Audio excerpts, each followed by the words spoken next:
Hello. Blah blah blah blah blah blah blah blah blah blah blah blah blah blah blah blah blah blah blah. BlabTalk live, BlabTalk live, BlabTalk live, BlabTalk live, blam blam blam blam blam, BlabTalk live. Tonight on BlabTalk Live, we talk Snapchat, Twitter. We talk NFL football and live streaming games. BlabTalk live, BlabTalk live, BlabTalk live, BlabTalk live, blam blam blam blam blam, BlabTalk live. And your host, Mr. Joe. Where? Where is he? Where? Ah! So I finally figured out my Minicam issue. Do you remember the many problems I've had with Minicam? I do. It's been nothing but a headache. Yeah, it works, and it works flawlessly now. And it turned out that to some degree, surprise, surprise, it was operator malfunction. Me being the operator. But here's like, you wouldn't know exactly what it was. The deal is my USB port is plugged into my monitor ports. I've got this 30-inch Dell here with two USB ports. And what I've been doing at night is I'm manually turning off my monitor. And what that does is it kills the power to the USB ports. And when I turn it back on, it doesn't recognize the Minicam situation unless I reboot. And so I am now several days, like I leave my monitor on and no problems. None problems. I'm good. None problemos. Minicam works. So I wonder how many others are having the same issue. Anyway, hey everybody. Hey guys, welcome to BlabTalk Live. Vincenzo, it's great to see you. It's good to see you too. Not great, just good. It's good to see you. Okay, don't make me snappy buddy you into oblivion. Please don't. So you've got a snap swap happening today. Hey, Mazio's here. What's up, buddy? What's up, Mazio? Mazio's is a pizza place in Oklahoma. Mazio is one of the coolest dudes out there. Shout out to the things that Mazio is doing every day. His friends call him Maz, though, right? I call him Maz, just because I want to. Or just Zayo. No, it's Matt. Zayo, yo. It's Matt. He's on Twitter now. He's on Snapchat, by the way. Excellent. See, definitely, he's got Maz. Now it's a verb. You got Mazed. You got Maz. Yeah, he does. Actually, you know what's really cool is that one of the charity water that they've. Remember when we did the episode with your buddy Water's Life, mm-hmm. And I think I mentioned charity water a few times on here, and they do good stuff. Matt Mazio does he's one of the guys that's really big into that at Lowercase Capital with Chris Sacca. You guys still doing the pencil project too? What's it called? Pencils for Promise. Pencils for Promise, yeah. That's the thing that JLD is was supporting with his Freedom Journal. Obviously, notifications seem to be working more than they have in the past. Although what I don't understand when you look at it's just a bunch of fake watchers. Let's be real. Well, no, these people are here, but what about the 484 number? What is that? That must be views of people who have seen the page. So we've had this issue, we've had this challenge or this question come up a few times because the 486 technically should be the amount of people that have passed through the page. So they came through, they checked it out, maybe they subscribed, maybe they didn't. They did something, right? Why wouldn't they subscribe? What kind of brain damage must somebody have to come to the BlabTalk Live page? They probably saw your face. And they were good. They saw you and they were about to click and then they saw me too. And they're like, oh, no, wait. No. This is the face that they made. Ready, guys? You guys can share this. Ready? I miss the Meerkat days too, Matt. Why you got to be like that? Why you gotta be so mean? In the words of Boy George, do you really want to hurt me? Do you really Yes, want to make me cry? maybe. It's BlabTalk Live, the center of the Blab universe, self-proclaimed, of course, but perhaps maybe the longest running regular show on Blab, if not one of, because we've been doing this for a long time already. We don't even have a count, do we? I stopped posting to BlabTalkLive.com. I know. Which is my fault. I need to get back to doing that. If we go back to the first one that was posted, I'm looking at the site now. BlabTalk.com is the site. The first one that we called episode 1 was August 24th, 2015. Wow, really? Yes. Would I lie about something so crazy? Right. So we've been at this. Let's see. September, October, November, December, January, February, March. We are in our 8th month, Vincenzo, of BTL. Wow. That's kind of like GTL, like Gym Tanning Laundry. This is like BlabTalk Live Tanning Laundry. And in the beginning, we were on a lot more, and then we finally decided, let's do one show a week, and then let's do this show at the same night, same time every week. Wow, that's ridiculous. Yeah. Jeez. Where's my boy Mazio? Where's Mazio at? I miss him. Hey, I'm right here. Talk to me. Like you can talk to Mazio. I haven't seen Matt. I haven't. Okay, cool. I haven't talked to him. Meerkat's no longer alive, so me and Mazio don't. Wait, like, is it gone dead? Because like when they said it was going, it was still dead. All right. I'm not sure I understand. Siri like decided to say nothing to me. Like, she's so stupid. She is just the dumbest critter. All right, I'm gonna go launch Meerkat. Because remember last time we said it was dead and I launched Meerkat? We got an eyeful. All right, there. Look, this woman is talking. Like 50 Cent, how good is 50 Cent? And she has 36 people watching her. So what's she talking about? Who cares? Film chat. And then so it's not dead. It's still here. I guess. It's just mostly dead, which is not the same as all dead. Interesting. Yeah, but so there's people still using it, but I think they said they were going to transform into some sort of network, or I don't know. I don't know. And what about Mevi? And what about Fire Talk? Anybody? I haven't touched either of those, man. Bueller? Anyone? I am looking forward to using Live It more with my 360 Fly. Mevi never paid anyone. Is Mevi? Does it still launch? Like, all right, I'm gonna push the Mevi button. Yes, it still launches. Yeah, they don't call either. They don't call. They don't write. They don't bring me flowers. When I called out Mevi, everyone was like, and I hate being that guy who's like, you know what, I called it, but I said it was a crock of crap. Right? I called it a crock of crap? Crock of shit. Hey, wait. I said it straight up. Say it again. Crock of shit. There. I'm going to bleep you with the ka-ching button. So loud. Which, by the way, okay, so yes, Mevi so far is a big nothing. Agreed? Listen, anytime you try this, like anytime your lead, and Mazio as a VC, I'd love to hear what he has to say. But anytime your value prop to your creators before you even show up to the scene is, we're gonna pay you, we're gonna split revenues with you guys, when you haven't even made a dime, right? You've done nothing. No one even knows who you are. You have no community.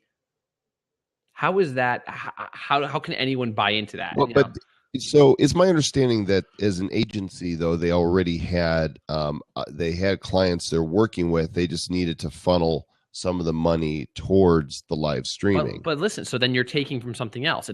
It's not sustainable. You're taking It's like that's taking like from me, YouTube to pay Snapchat. or that's why a lot of YouTube creators never left and went to live streaming. They're not stupid. They know who pays them. So guess what arrived today from Hong Kong? More of that crap. I mean, Why? I'm being lighthearted and fun with you, Joel. You know I'm Why? kidding. You know I love Why? you, brother. My heart, it just hurts every time you say that. For those of you that don't know, you all know that I love Joel. So Of course, it's a bromance. I ran out like on Amazon a month ago, and I've been waiting and waiting and waiting for the little Chinese workers to get them done. 2,000 of them showed up on my doorstep today. 20 boxes of 100. The UPS guy like gave me a look, and then I printed out the labels for FBA. Fulfillment by Amazon, and I put the order in. UPS came back today and they took them away. They're on their way, and people will be able to, like, if you go to the ka-ching button now on Amazon, it says we don't have any and we don't know if we ever will, but they're showing that they've got them arriving. You can go to kachingbutton.com. Here, let me put it in. You can't buy them yet though. You can try, but I will be telling people once they're live, because there's a whole line of people waiting to buy these. So, Vincenzo, did I send you one? No. Would you like one? Sure, if you're offering. I am offering. Yes. You just send me your address so I'll send you. I think I've sent you my address like 1,000 times, my man. Send it again. Well, what did I send you? Have I sent you anything? No. You sent me a shirt. Oh, which you don't wear. No, I do wear. I've never seen you wear it. I need a picture. Okay, I'll get it and I will wear it. We have a I'm pretty sure I Snapchatted it when I did it. I need a photo. That's right. You weren't on Snapchat at the time. I forgot. Upload it, tag it, because we keep a customer database, a folder of all the people wearing it, and it's pretty cool as it's growing. Did I tell you what we're doing in June with Do Good Stuff? No. Kickstarter. We have applied for the registered trademark as a lifestyle brand. I mean, we've sold 400 or so shirts now. People love it.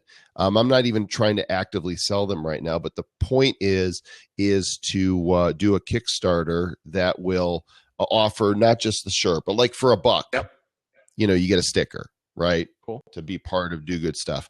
And then we'll have t-shirts, coffee mugs, baseball caps, mouse pads, maybe even an event at the high end. I don't know. We still have to figure it out, but I'm basically signing on with the same team that did John Lee Dumas's Freedom Journal campaign. Cool. They know what they're doing. And he and I are having a call on Thursday to start strategizing. And then in June, we're going to launch this Kickstarter. And the goal is twofold. One, obviously it needs to be profitable, but the first part is raising enough awareness of Do Good Stuff that maybe we get the attention of a retail outlet that wants to put them on their racks. Two, I want to build water wells in Kenya with waterislife.com. So we're going to set certain thresholds, because water wells are like $5,000 a pop. They basically, it takes care of a whole community. So, it's certain thresholds. I want to build wells. And so it's twofold. I want to actually do good stuff with the brand, because look, I love Life is Good brand. It's a great brand. I have tons of Life is Good, but when you think about it, it's kind of a selfish brand. It's all about me and my life. I mean, yeah, it is, but Do Good Stuff is about making a difference out there. Agreed. So anyway, that's what's happening with me. What's happening with you? Not much, homeboy. Not much at all. Honestly, I'm just getting ready for traveling, and I will be headed to. What's that? Vicky's here. Hi, Vicky. I have to give her hard eyes. She loves that. I'm headed to Columbus, Ohio, for a couple days, and I was going to ask you when you were going to go back. I'm headed back for a couple days next week. I'm leaving Wednesday morning, Headed. Because there's no reason to go to Columbus, Ohio. Vicky would know. Well, not Vicky doesn't know, but I alluded to this last night on the show. So I'll be going there for a couple days and then visiting with a client while I'm there, and then headed to Social Media Marketing World in lovely San Diego. It's almost upon us. And Excited. a show of hands, those of you here in the room watching the show right now, just type if you're going to Social Media Marketing World. I'm going to Social Media Marketing World. I'm going. Anthony's a possible. Nick's going. Kieran, I'm assuming 1 is a yes. We've so conditioned people during webinars to type a number to signify something or other. Who else is going? Stern, I don't know what that means. I guess that's a no. I think Socially Powered is going. Yes, you'll be there. Send me a ticket to Melbourne. Are you already in Melbourne? Because I can send you a ticket to stay there if that's what. Derp. Why aren't the rest of you going? I'm teasing you, Axel. Oh, gosh, this is lighthearted. We're playful. Well, I am. Vincenzo's just mean. See, look at him. He's got his mean face on. You're out of vacation. Oh, you've got one of those JOB things. That sucks. Yeah. Sorry. I'm allergic to jobs. I'm allergic to bullshit. What do you break out in when you start to sense it? Hives. Hives. I'm in constant hives. I break out in good hair. By the way, I'm finally getting a cut on Thursday. Hey, Amy Hart is in Columbus. Hi, Amy Hart. I'm in Columbus. I'm going to Columbus. Sorry.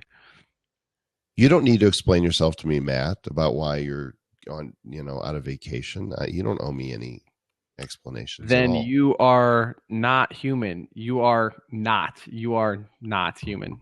Should we show our filters for Social Media Marketing World? No, you want to keep them secret? Yeah, who gives a crap? Whatever. I'll show mine. Do you have Minicam up, or do you want to send it to me? No, I'll drop it in the thing. I'll drop it in the. Oh, right. Duh. Okay. Yeah, drop it like it's hot, and I will. I actually have to locate it. Let me put mine up here too. I'm just going to show. I'm doing 2, but I'm going to show one of mine. Hey, so I know you're not a football fan, but the Twitter news today, and this is, I don't want to talk necessarily. What are you doing in Columbus? My blab shut off right after you mentioned. It's top. He could tell you, but then you'd have to kill. I have a client in Columbus, Robert Mason Company. Okay, you cannot give that as your first reason for going to Columbus. It's not. So you just like. It's a good thing she's not here, because she'd be like, "Oh no, you didn't." She went to bed. I'm going to visit Amy Schmidauer, Savvy Sexy Social. Schmidt pants. To those of us in the know.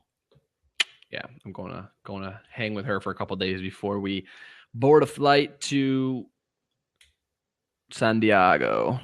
Nice. Which, by the way, I'm 99.5% sure that I have secured us tickets, her and I, to a Pirates game, Pirates versus Padres, because I'm a Pirates fan. Pirates. Hey, let's do a test here. Let's check these notifies out. Since we're 20 minutes in, I just sent another one. Why don't you do the same, and let's see if it does some cool stuff. Okay, and, Enzo's putting up his. Well, you're trying to. Yeah, why isn't it popping up? Yeah, I don't know. Yes, while you're, the building did burn down, but they do have a new. They have a new shop in the short north on Brickell Avenue or Street. Brickell, probably. Actually, why don't you send it to me, and I'll just put it up here in. This is Robert Mason, actually. See, Robert Mason. Oh, nice. It's a leather. It's my notebook. So a handful of people were fortunate enough, first of all, to have the foresight to think ahead to social media marketing world. And we'll get back to this NFL thing in a moment. Okay? Why isn't it working? I don't know. Send it. Oh, is it because the seat's locked? Maybe. I don't know. Would that be a reason? No, it should work. It's just not popping up. What do you want me to send to you? Just email it to me, and I will pull it up. So Snapchat now allows geofilters, your custom geofilters that can be date and time and location based, and both Vincenzo and I got ours in time and approved. I'm doing a book signing on Tuesday. I got it. Yeah. Well, I'm doing a book signing after my talks Tuesday at 11:30, 12:30, I don't know, sometime. I think maybe it's 11:30 during lunch, 12:30.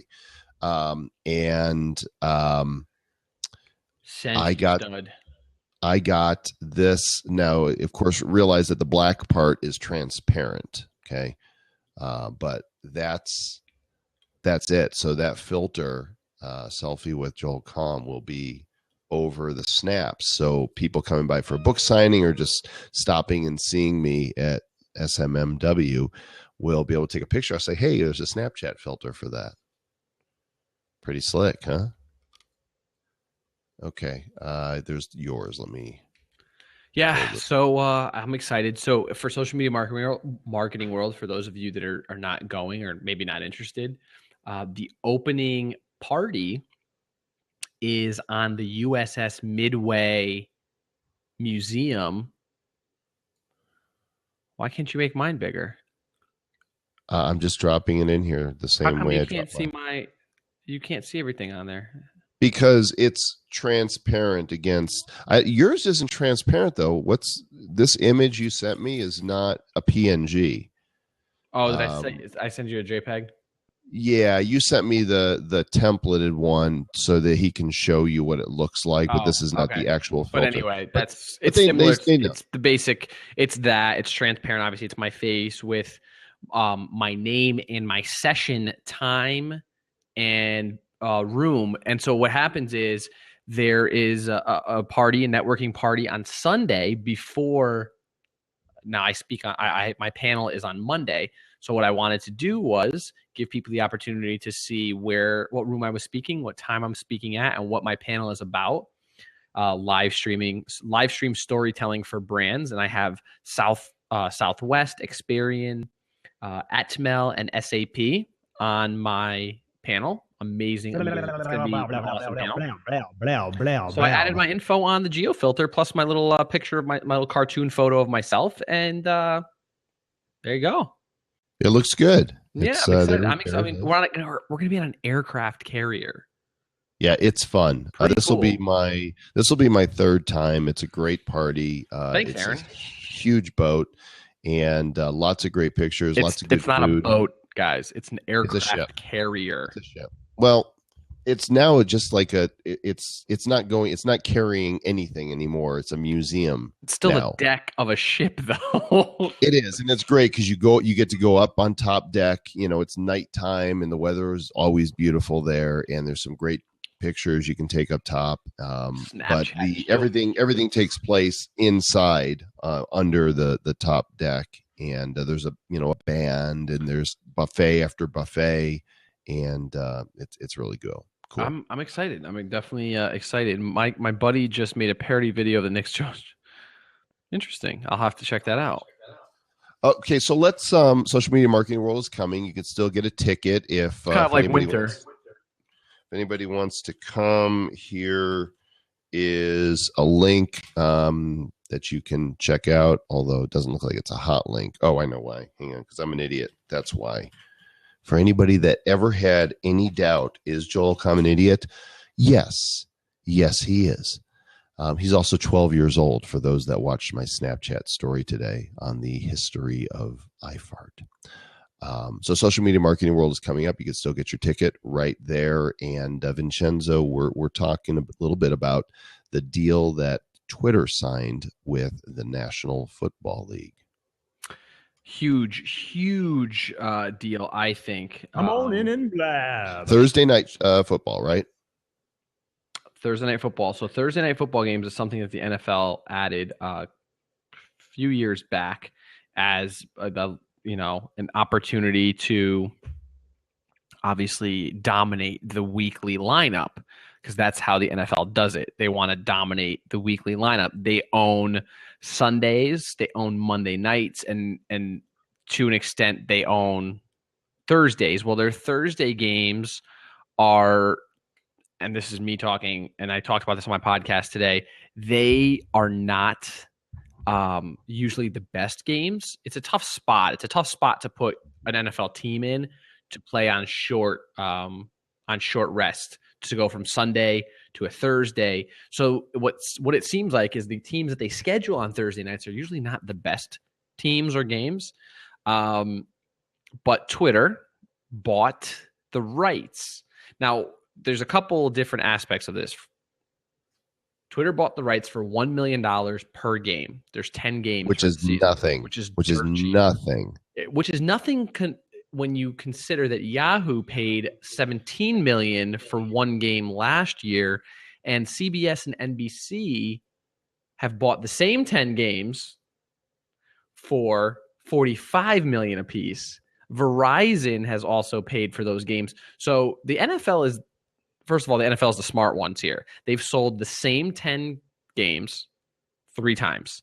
They've made a lot of money. So and I guess, when they're working with the networks, there's not an exclusive, or maybe there is for commercial television, but that doesn't prohibit them. So they've opened it up. They seem to understand. And I mean, as much as I dislike Roger Goodell, the commissioner of the NFL, he knows how to make money. And one thing that the owners love about him is that he knows how to make more money.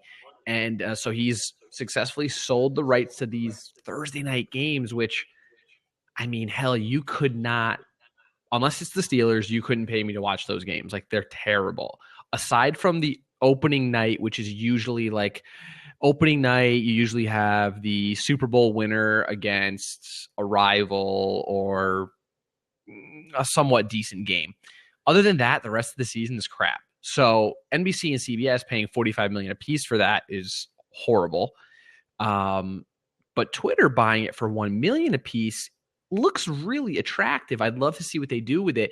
Also, I think that Twitter will definitely get the most bang for the buck because of the social aspect of how they're broadcasting the games. I don't know specifically how they're going to broadcast this, but Twitter can create an entire experience, whereas you can't do that on television.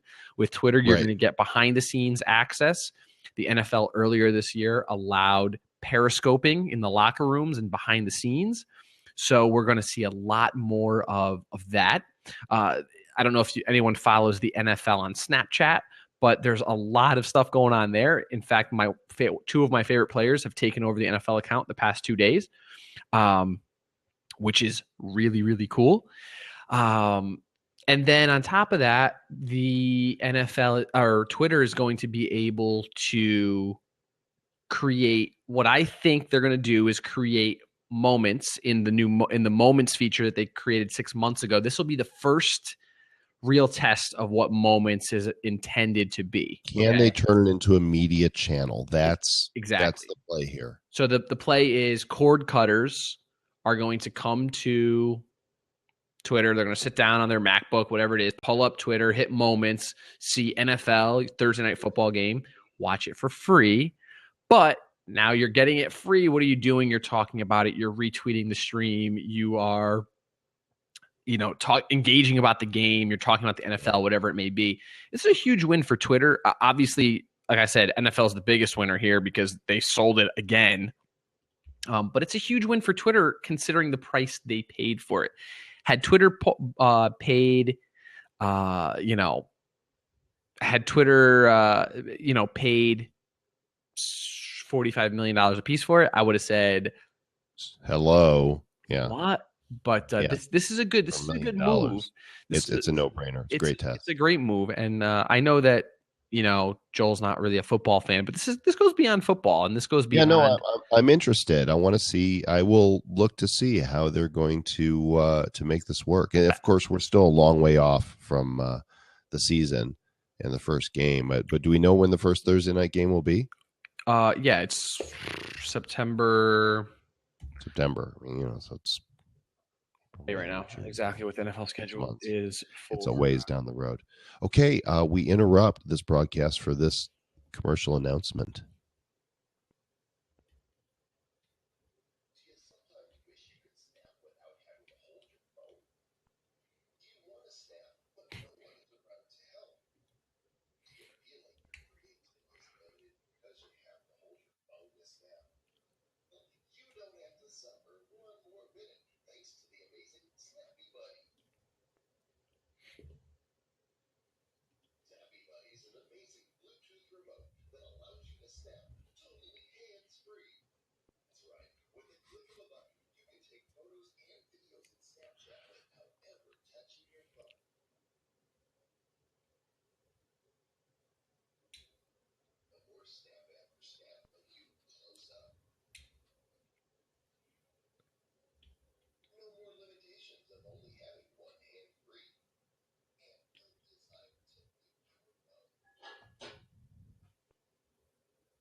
I don't know why the audio didn't work there. Snapchat fail.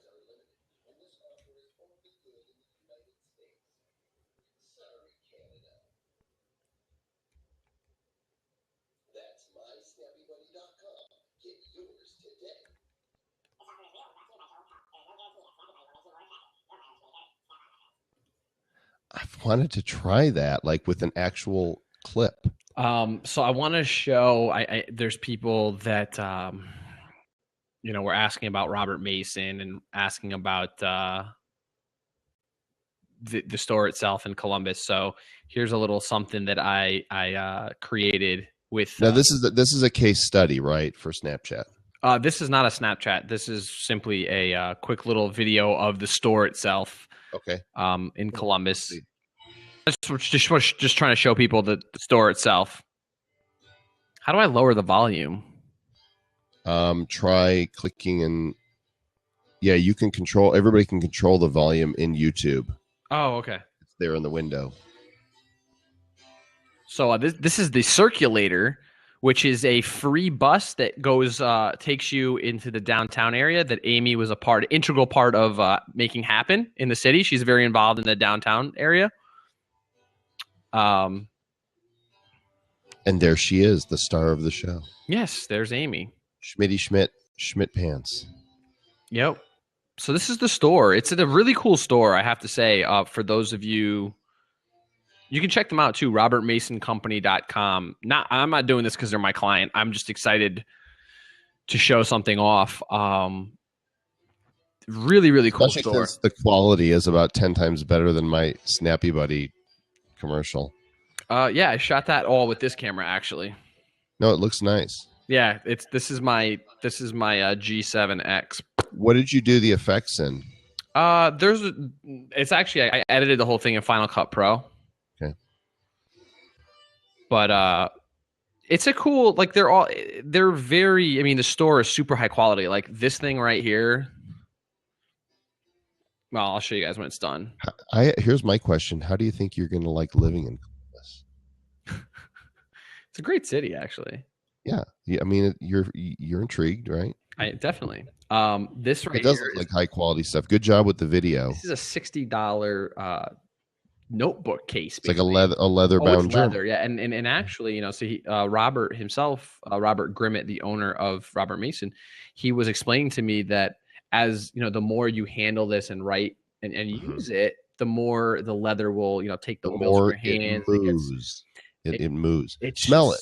Does it smell good? It smells like a cow. Yeah. It smells delicious. I love it. Oh, it smells like leather, but it's hand stitched. So I paid. Obviously, I got the one that was. I didn't pay. I mean, my client. Hand stitched. Really, this is completely handmade in by Robert Mason. So very, very cool stuff. And a lot of the stuff there is whether they make it themselves or it's crafted by one of their very small shops that they have stuff crafted from, which is really cool too. I mean, everything is a lot of the stuff is handcrafted, and you don't find stuff like that. But you did you created a Snapchat filter for them. Oh, I did. Yeah, I don't have the filter. Did it run? Was it like during a grand opening? Or what? Okay, so in Columbus there is what's called the Arnold Classic every year, and pretty much every fitness person like in the country shows up to this thing. So that was going on during the same week as there's I forget what exactly it's called like the Gallery Hop. And in the Short North District, which is an arts district there, there's this, for lack of a better word, it's like a stroll through the neighborhood almost, and you hit all the different places. Well, that was happening. So I had my client consulted with them to shift their grand opening to that weekend and create a filter for that week, or at least the latter half of that week during the Arnold and during their grand opening and during the Gallery Hop. So all three things were happening, collided. It's like the perfect storm. You ever watch The Perfect Storm where like the three things come together? Well, that's the same thing here. So that worked, and they got some pretty good exposure out of it. I know their filter reached, I think, I can't remember exactly. It was over 10,000, which. So you get analytics on all that. Simple analytics. You get how many times it's been used, and you get how many people it's reached. So the beauty of the beauty of the Snapchat geofilter is that when it reaches somebody, they've actually seen it. They've seen it. It's not like an impression on Twitter that it may or may not have been seen. It was just scrolled by. When you say seen it, you mean the person swipes by and has the opportunity to use it, or you mean that a viewer to a snap saw it applied? A viewer to a snap actually saw it. Okay. Yeah. I like that. That's cool, man. Our stats for social media marketing world are going to be incredible, great fun. I think we're going to have a lot of. Go ahead. What do you think? Let's say they hit their numbers of the 3,000 people. It might be less, but let's just work as a percentage because it's a nice round number. Mm-hmm. If there are 3,000 people there, what percentage do you think will be using Snapchat? I think we shouldn't kid ourselves.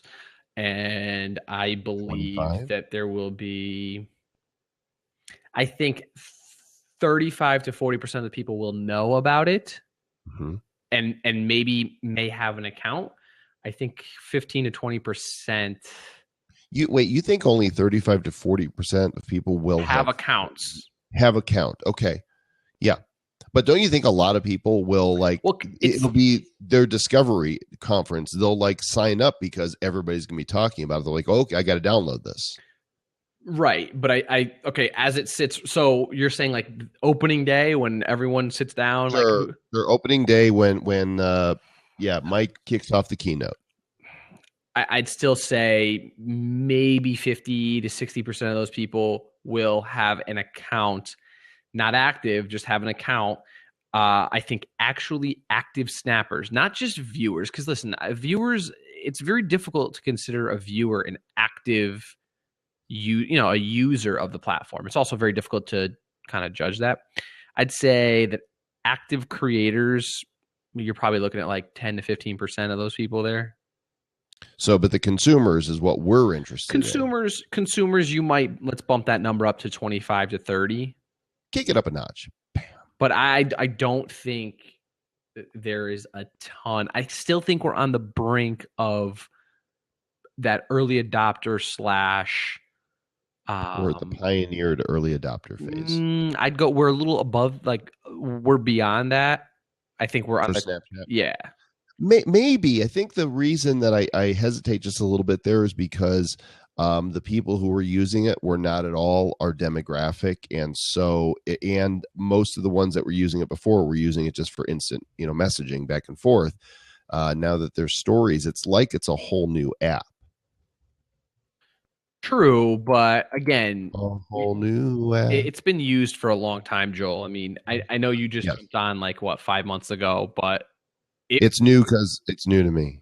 Well, it's not a knock to you. It's just to say that there was a lot of like if you talk to anybody under the age of 18, Right. They've been crushing Snapchat since they were about 13, 14 years old. They've been using it. So, and I know of a lot of 16-year-olds that are not fans of the autoplay stories. Like us marketers are like, oh, this is great. And they're just like, this is awful. I want to go away. I think Snapchat is more open to listening to them than to marketers. Like Snapchat's not really listening to marketers if you look at the things that they're releasing. I don't know, but geo filters are totally. I don't think it's a marketing play. Look at the way they released it. They released that as a way to, yes, it's a small business play. It's your birthday. But it's your birthday. It's Get your a filter. wedding. Like that's how they're going to make that money off it. You know, all these weddings that happen, like everyone's going to go and buy a geo filter and spend, $100 for their wedding to geo filter the church and whatever it might be. Now, of course, I think it'll be a little more difficult because if the wedding planners don't know about these things. So I'm already working with some of the wedding event people. I have a friend she's an event planner, and she had already she had asked me to help her with social, and I was like, you have to sell this to your brides. This would be amazing. And very, very, I may actually be speaking at a wedding conference. Are you going to DJ? A wedding event conference. No, a wedding event conference, like an event planning conference. And Enzo, wiki, and now it's time for the first dance. The bride and groom take the floor, yo. Take off your pants. Yeah, do the dance. Blab.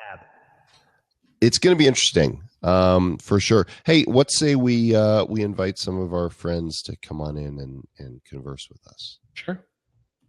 Anybody regulars tonight? We had some people show Karen up. says she's been using Snapchat for 4 years. I mean, yeah. No first timers tonight, though. We love you. We're glad you're here. But if any of our check this out. By the way, this pen. I don't know if I've ever showed this pen off.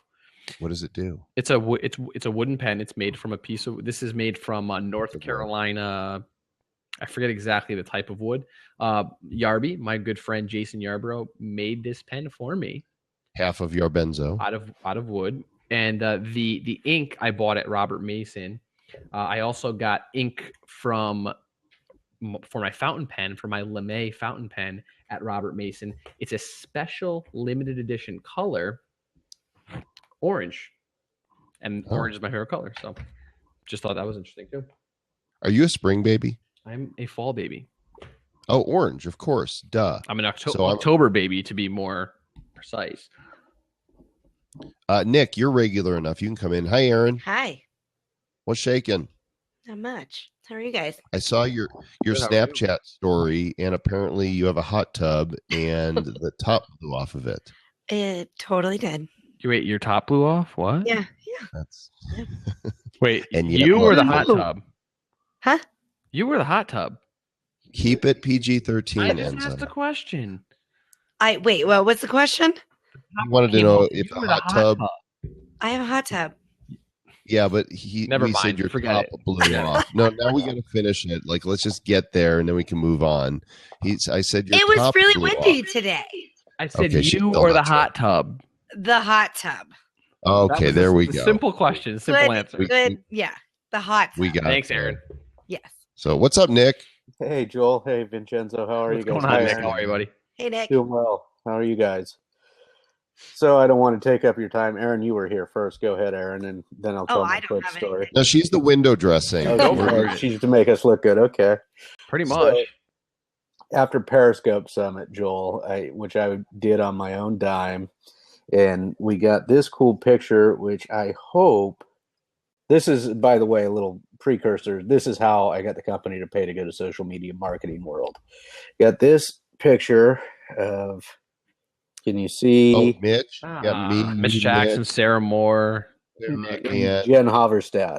Oh, that's Jen Jen. Okay, cool. Haverstad. The invisible hostess in the trio of Himmelblau in Bodenweiser. Oh, I didn't know she was behind the.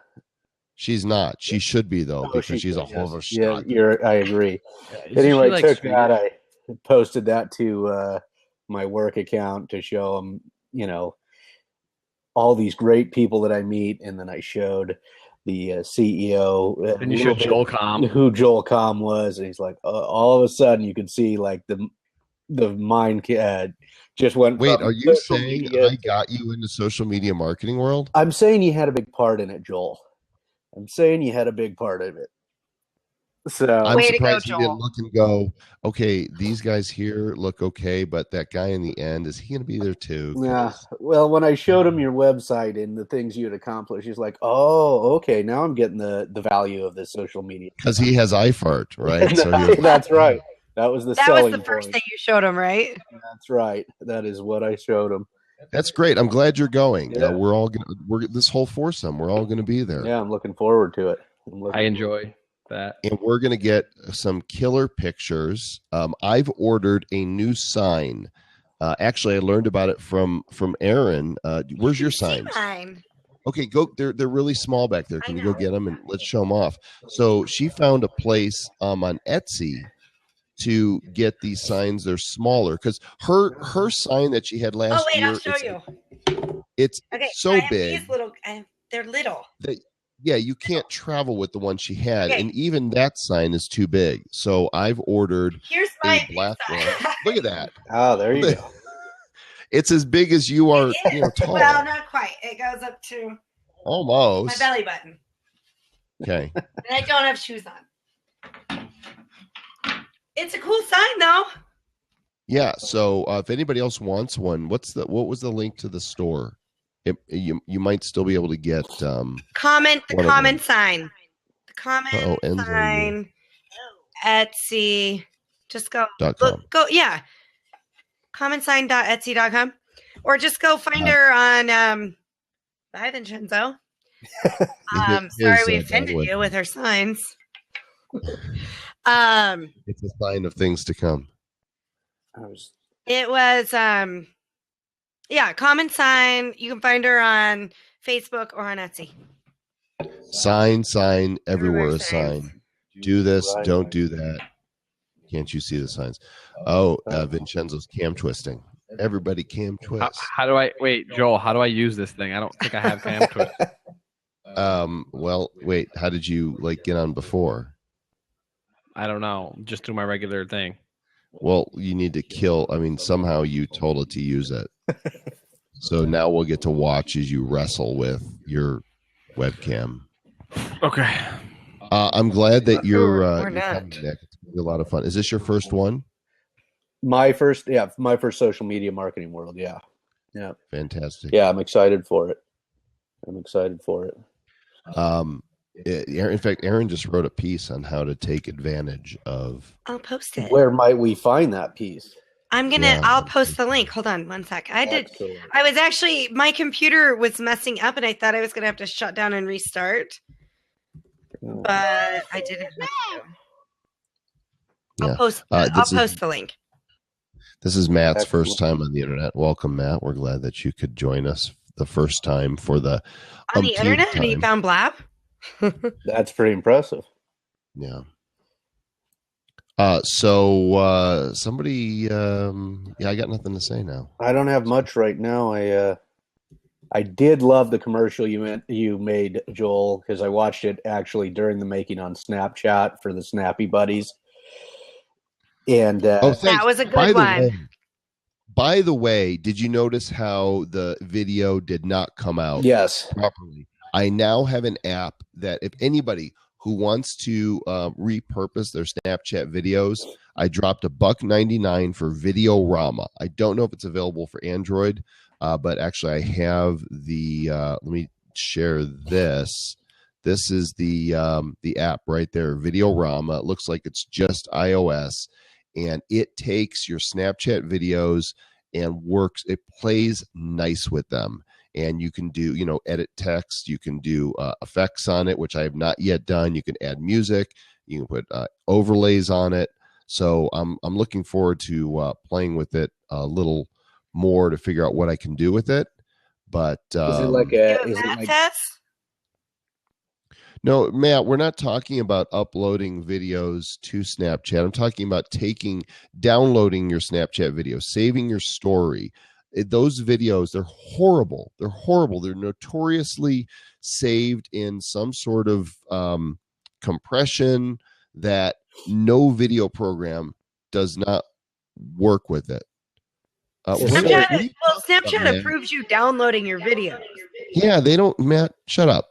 Take heavy metal head. Just like too much. You've had the volume up too long. Just turn it down a little bit.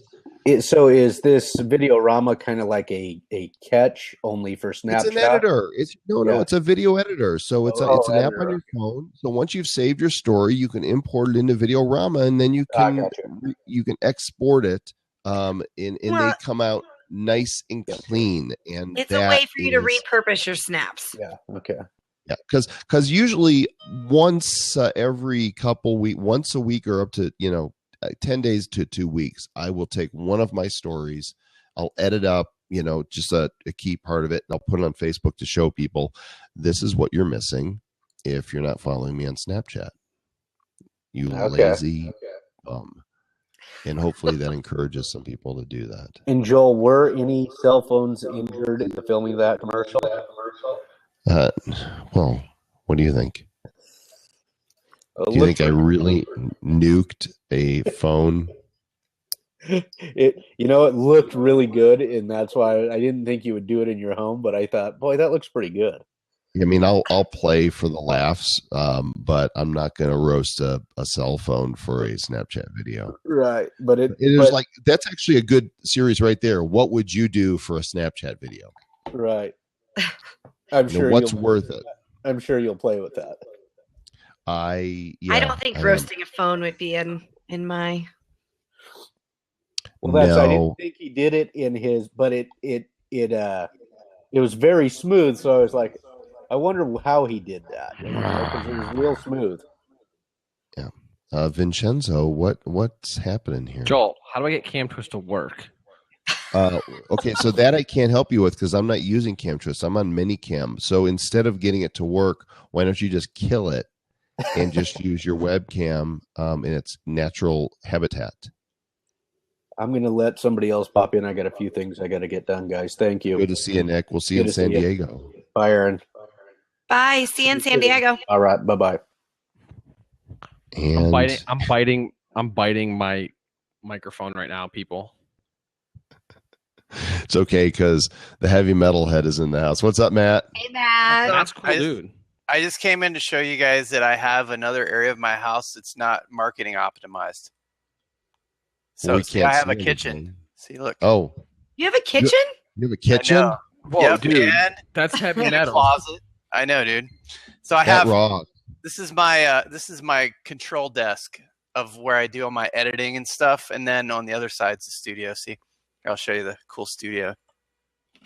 Ooh. That's like a flip. Hey, wait, that looks really familiar. Yeah, there's your natural habitat right there. There you go. Yeah, rock and roll, man. So did you see the show I went to last night? No, where'd you go? Dude, I went to see Steve Hackett. Oh, from Yes, is that right? No. GTR. Genesis. Yeah, he was in GTR too. Yeah, he was in GTR, but he was responsible for the guitar sound that became classic Genesis. Those sustains that just go on for days. He was the original guitarist from 1970 up through 77. And when Genesis released, and then there were three, it's because they started with Peter Gabriel, and he left, and then there were four, and then Steve Hackett left because I guess they weren't making enough money, and he didn't want to go the direction they were going. And then there were three was released. Anybody know what the first Genesis hit single was? Oh, Lord. Follow You, Follow Me. And it was on the, and then there were three LP right after Hackett left. Oh, it wasn't Do Good Stuff? No, it wasn't Do Good Stuff. Oh. That's my album yet to come. Oh. Vincenzo, we miss you. Come on, buddy, figure this out. Otherwise, we're going to without you. There he is. Oh, no. So I just found out that I'm going to Carolina Rebellion in May, and I'm probably going to be backstage hanging out with everybody. And Friday headliners: Scorpions, ZZ Top, Leonard Skinner. 3 Doors Down, 6 a.m., Collective Soul, and then a bunch of other bands. Hell yeah, that's going to be awesome. Vinnie Paul from Pantera. Because there's no one like you. That's right. And then Saturday is Five Finger Death Punch, Shine Down, A Day to Remember, Lamb of God, Megadeth, and Ghost and Anthrax. And then next day is Disturbed, Rob Zombie, Deftones, Alice Cooper. I know people like in all the bands, so I'm going to be like, I'm just going to go down there and just like heaven. party. Yeah, I'm going to Pete Yorn on Thursday. Say what? Yorn? I'm going to Pete Yorn. Pete Yorn. Pete Yorn. Yes. I don't know who that is. Yeah. That Most sounds like people some don't. kind of a. So what you're going to sounds gardening miserable to tool. me, and Pete Yorn sounds amazing. Okay, Pete Yorn. I'll have to look that up. No, you know we have like I'm a music person. In fact, I'm wearing my. Oh, that's right. You're into all those indie I'm indie rocks, and Pete Yorn is like hipster music. late '90s. Yes, hipster music, alt. I'm an alt nation. She's like into Jack White and stuff. Yes, Jack White. Vincenzo's back. Did you kill the app? Yeah. Were you trying to pretend like you were frozen? Yeah. Was that what that was? I was. Because you're not fooling anybody but yourself. I just wanted. Hey, I just want to. do you guys want to see my? Do you guys want to see my whiteboard? No. Sure. I have a Aaron, you whiteboard. get the vote. There's one yes and one no. Okay. All right. What's the vote? No, I'm just kidding. Well, I Aaron's have a co-host of your show, I have a so she votes social yes. media. I have a social media prioritization whiteboard right Okay, now. show us your whiteboard. Let's get it over with. Okay, wait a minute. All right. He's So excited. you know, just I'm gonna put in a plug right now. Matt and I have a show on Sunday nights at 8 p.m. Eastern Standard. Metal versus indie. I can't show you my whiteboard because it's in a bad location. We talk social media for musicians. Put How a to link help. in. Like, don't just I know, talk Matt. about Will it. you throw the link in? Tell it. Do you have it? I'm not a secretary. Gosh. Come on. Well, you're in charge of setting it up. All right, whatever.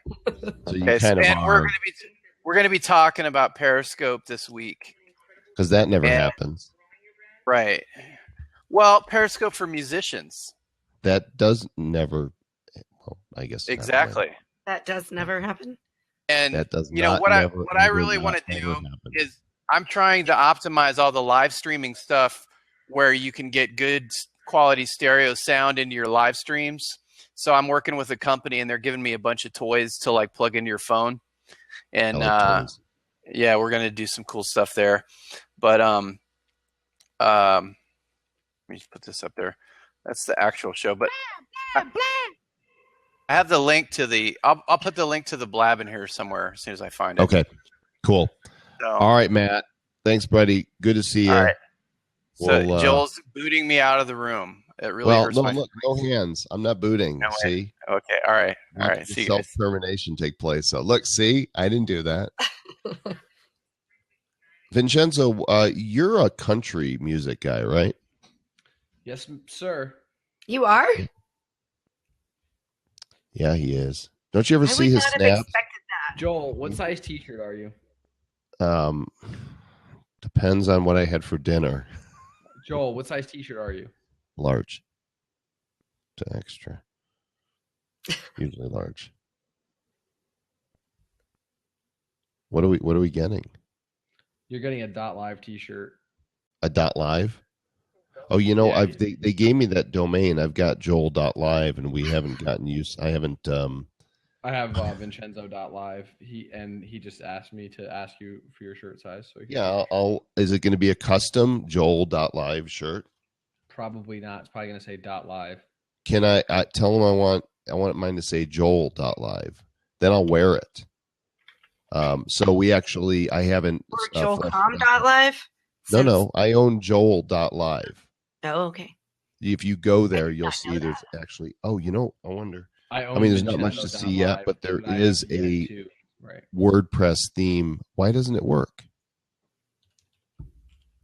You had some issues getting a website up too, didn't you? Me? Yeah, it doesn't like .live for a website. I haven't put it up yet. No, I'm trying to put a URL into the drop-in, and it won't. Oh. it won't show up. So I'm not going to spill any beans yet. I'm going to tease the crap out of you guys. I'm working on a website that I think everybody. What is this, 1996? What? You're like, I'm going to tease you guys. I'm working on a website. And I said, Oh, great, yeah. what is this, 1996? I think you're going to be very interested in it. And hopefully, what's the date today? Tuesday. Maybe before the week is out, I'm going to hand pick some of you to beta test it, including you, Vincenzo, and you, Aaron, and maybe you, Matt, maybe a couple others. But it's going to be big. Somebody wants to know. My They shoe have a size. client musician would love to hear how you use Twitter or Snapchat. Thank you. Let's see who asked this question. HR Puffin Remmer, stuff. HK Remmer, H Kremer. Helena. Perfect. Now I have a real name. Helena. How do I use Snapchat? Well, I mean, I use Snapchat. It's one of the Helena. Okay, Helena. It's one of the areas that's, Snapchat's very interesting because there's a few different types of people on Snapchat. There's snappers, like Joel. He's a snapper. And then there's storytellers. I think there's two different categories. Snappers. Neither one is bad. Neither one is wrong or right. Well, I'm more of a storyteller than a snapper. I was gonna say. I wouldn't say that. I'd say you're a snapper. You'd be considered like a vlogger, in my opinion. I think you're wrong. Okay. I think your opinion is wrong. That's the way I look at your content as snapping, Okay, not necessarily. let's ask the public. Those of you who watch my snaps, am I a snapper or a storyteller? I think you're a storyteller. I'm a snapper, so a stamper. A stamper. Okay, Anthony says more of a story feel with a theme. Rob says story. Alliance, who are you? I think storytelling needs to be defined. So define it. I'm saying I think it needs to be defined. I don't know. In my opinion, it's whatever. It doesn't make a difference. Nobody puts baby in a corner. I think it varies. I mean, you can't. Okay, I don't think you can tell a story every single day. Right? I completely agree. I mean, that's just. Completely agree. Who has that kind of time? I don't think it's about. Okay, so I don't think it's more telling a story as opposed to creating like almost like a little mini film, right? That's a story in the way I look at it. But Joel does that all the time. No, You don't watch he does my not. stuff, No, he doesn't. Yeah. He snaps more than he story tells. Mm. Can I just offer my humble opinion, guys? Not really. Is it going to be real humble? One thing I've learned is that Vincenzo and I, we get along so well. So well.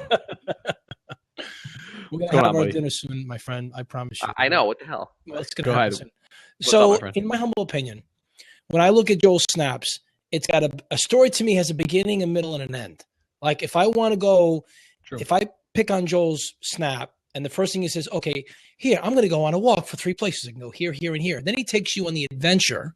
You go through the snaps, and it's got a storyline. Now, I'm completely ADD, ADHD. I'm a confused snapper storyteller. Sometimes I'll snap. Sometimes I'll tell stories. And yeah, so I think that's just my opinion of Joel. Vin, I just want to hear why you think he's a snapper versus a storyteller. Can we change the topic? JC, snapper or storyteller? Yeah, absolutely. Here we go. Okay. Hold on. So, like I now said, that it's all about me, I'm happy. It's all about you. Discuss. Joel, I would be snapper curious to hear from or others who actually storyteller. watch my stuff and get their opinion as well, because now that we're on a topic that I can live with. I hit enter and it doesn't change the topic. Oh, you broke it, Vincenzo. Vincenzo's been breaking everything today. He broke Snapchat too. Breaking Blab. Oh, there it is. So, all right, I have to find your latest story, Joel. Well, yeah, today's is. I mean, it's the Today's it's was the a story. story. It's a story of Ifart. Okay, so That was a documentary, by the way. That wasn't Yeah. Documentary. I still What think level is there's documentary? so I still think there's a difference because I can sit here and I can tell the story of how I started my business, right? That's not I don't consider that storytelling though necessarily. Like I can sit here and read a children's book and say, "Oh, I'm storytelling." Not really. Someone else's storytelling. I'm just snapping it, right? Okay. I'm not saying Joel does not storytell because he does, but I would consider him a snapper. I'm hardcore snapper. I don't tell stories on there. Okay. You started to today, though. Yeah, you did. Yeah, today. I felt like you did today. You started getting weird, and then it got staticky, and then you did the snap swap, and I felt like that was like the beginning of a story. Yeah. Yeah, but it just happened. Like it just happened. Ginny just took over my account. Who cares when it happened? I'm just saying. I understand. I'm saying that like story to me. But the rest of my snaps are snaps. Like they're simply you karaokeing. So random stuff. I mean, but it's my day, right? It's like because I don't want to. Personally, it's very hard for me to like walk around with this camera fixated on me all day long like this. Yeah, and like some people can vlog. Now, when I'm with other people, like when I was with my buddy Yarby and we were traveling, it was no problem because you have someone else to play off of, and it's a little easier to walk around with a camera and be, kind of acting a little differently than normal. So with Snapchat, it's very simple to make those stories. And what I'm doing now, and I call them stories, but vlogs, I'm taking them and repurposing them on YouTube. So you can check them all out on my YouTube channel. I'm uploading my stories to YouTube. But anyway, I'm not saying that Joel doesn't tell stories. I'm just saying that I would consider you a snapper. That's all. I'm not saying you don't tell stories. My bad for not following you, Vincenzo. So I will. I'm going to grab my phone right here on my tripod. I'm actually going to follow you. Sure. I will take a look at your snaps. I don't know why I'm not, but they're snaps. I did like the dog interview today, Vincenzo. Okay. Yeah. But I would say like interviewed my Aaron dog today. Like Aaron's stuff. Aaron, you kind of flip flop back and forth. Your snapper story. Like, are you feeling better today? Did you have too much wine last night? Oh, I'm sorry, but like, you feeling better, right? I'm not. I don't know if I have a cold or if I have allergies. But I do have wine.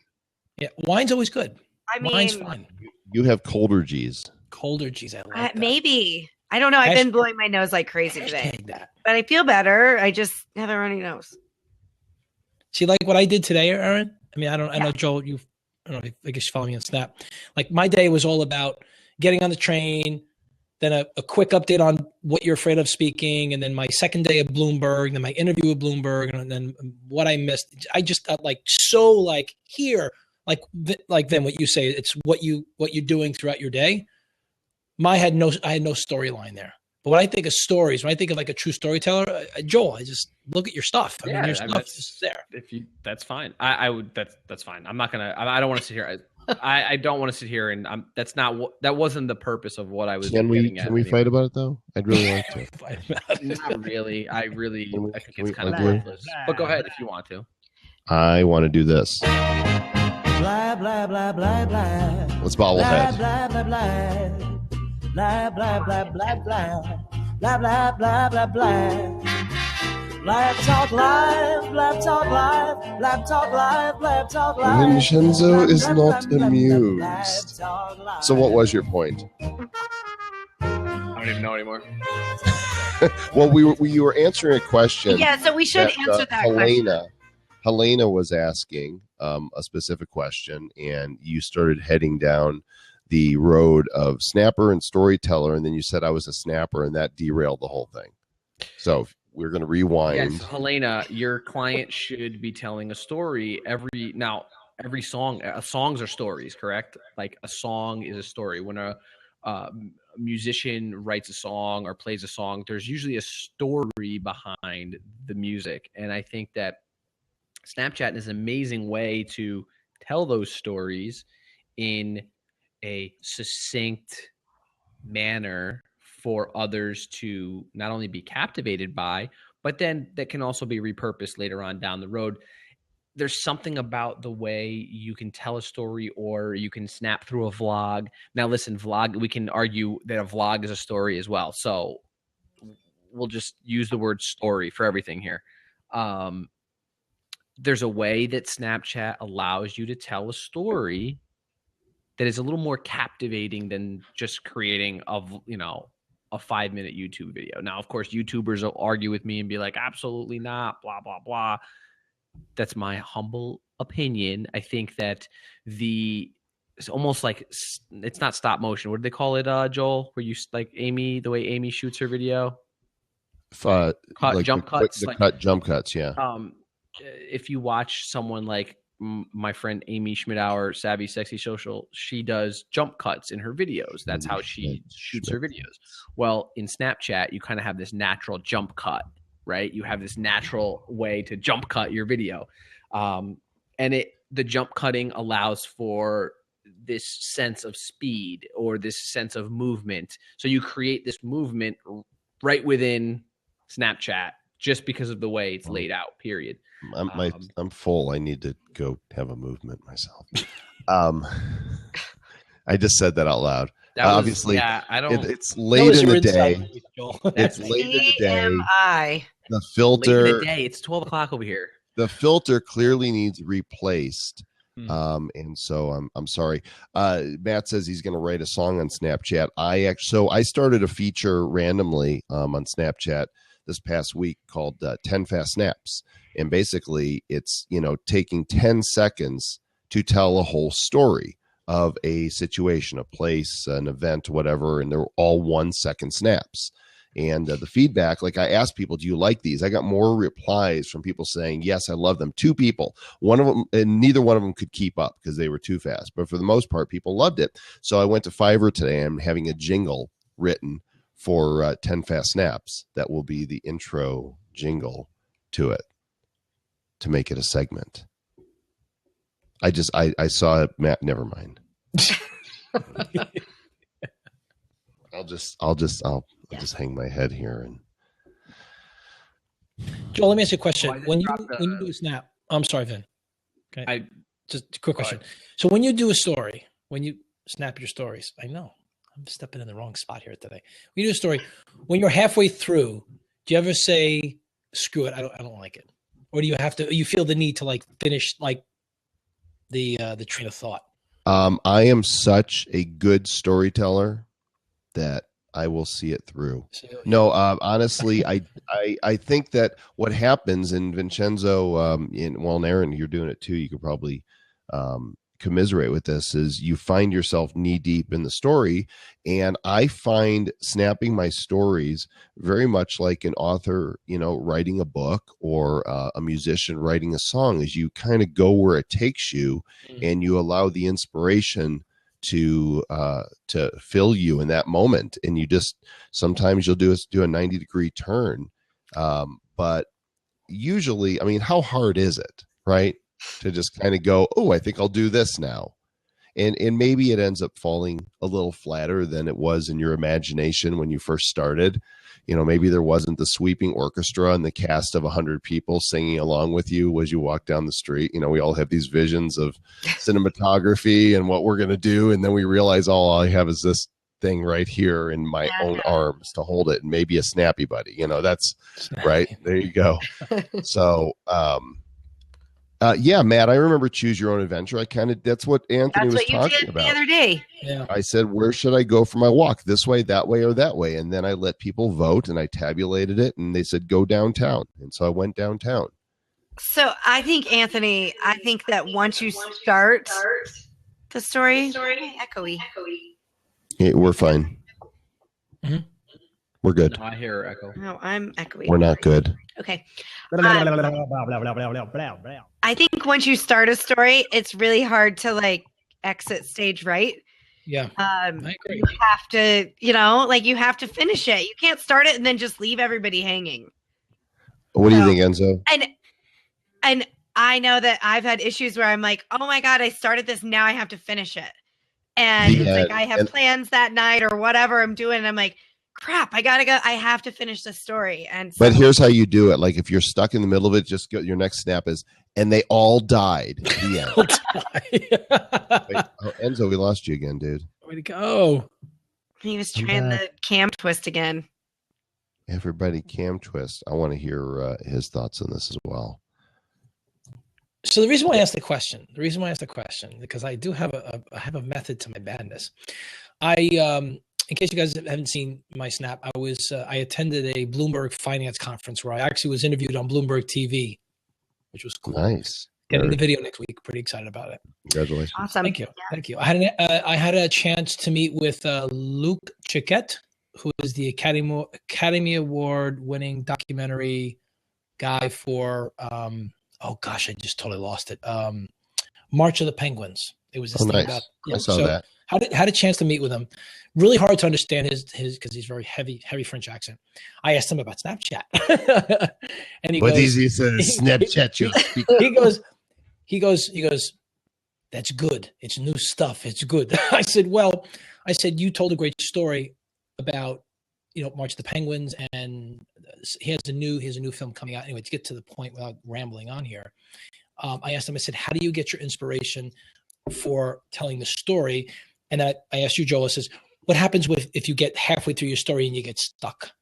And he said something. And the reason why I asked is because he said something similar to what you said. He just has to go with it. And I guess I'm comparing it to myself because when I see it would have come off more like this. Anthony, you also don't understand when I am telling the story. I have to just go with it. I do not know what this Snapchat is you're talking about. I keep thinking of Pepe Le Pew, Joel. I keep thinking of Pepe Le Pew. Oh, Mills. Hey, Anthony, thanks. I got a video I want to pop in here. So okay, I'm going to come out. Thanks, come in. Pop you can out. You can stay in, Anthony. Well, I can't. Not if we want to pop a video in. I couldn't. I tried to pop it in. I couldn't pop it in. That's why I emailed to you. Yeah, but I can't do it when somebody's in the seat. There's nowhere to do a drop in. It won't let you do a drop in, is what I'm trying to tell you. Oh, because it's the .live.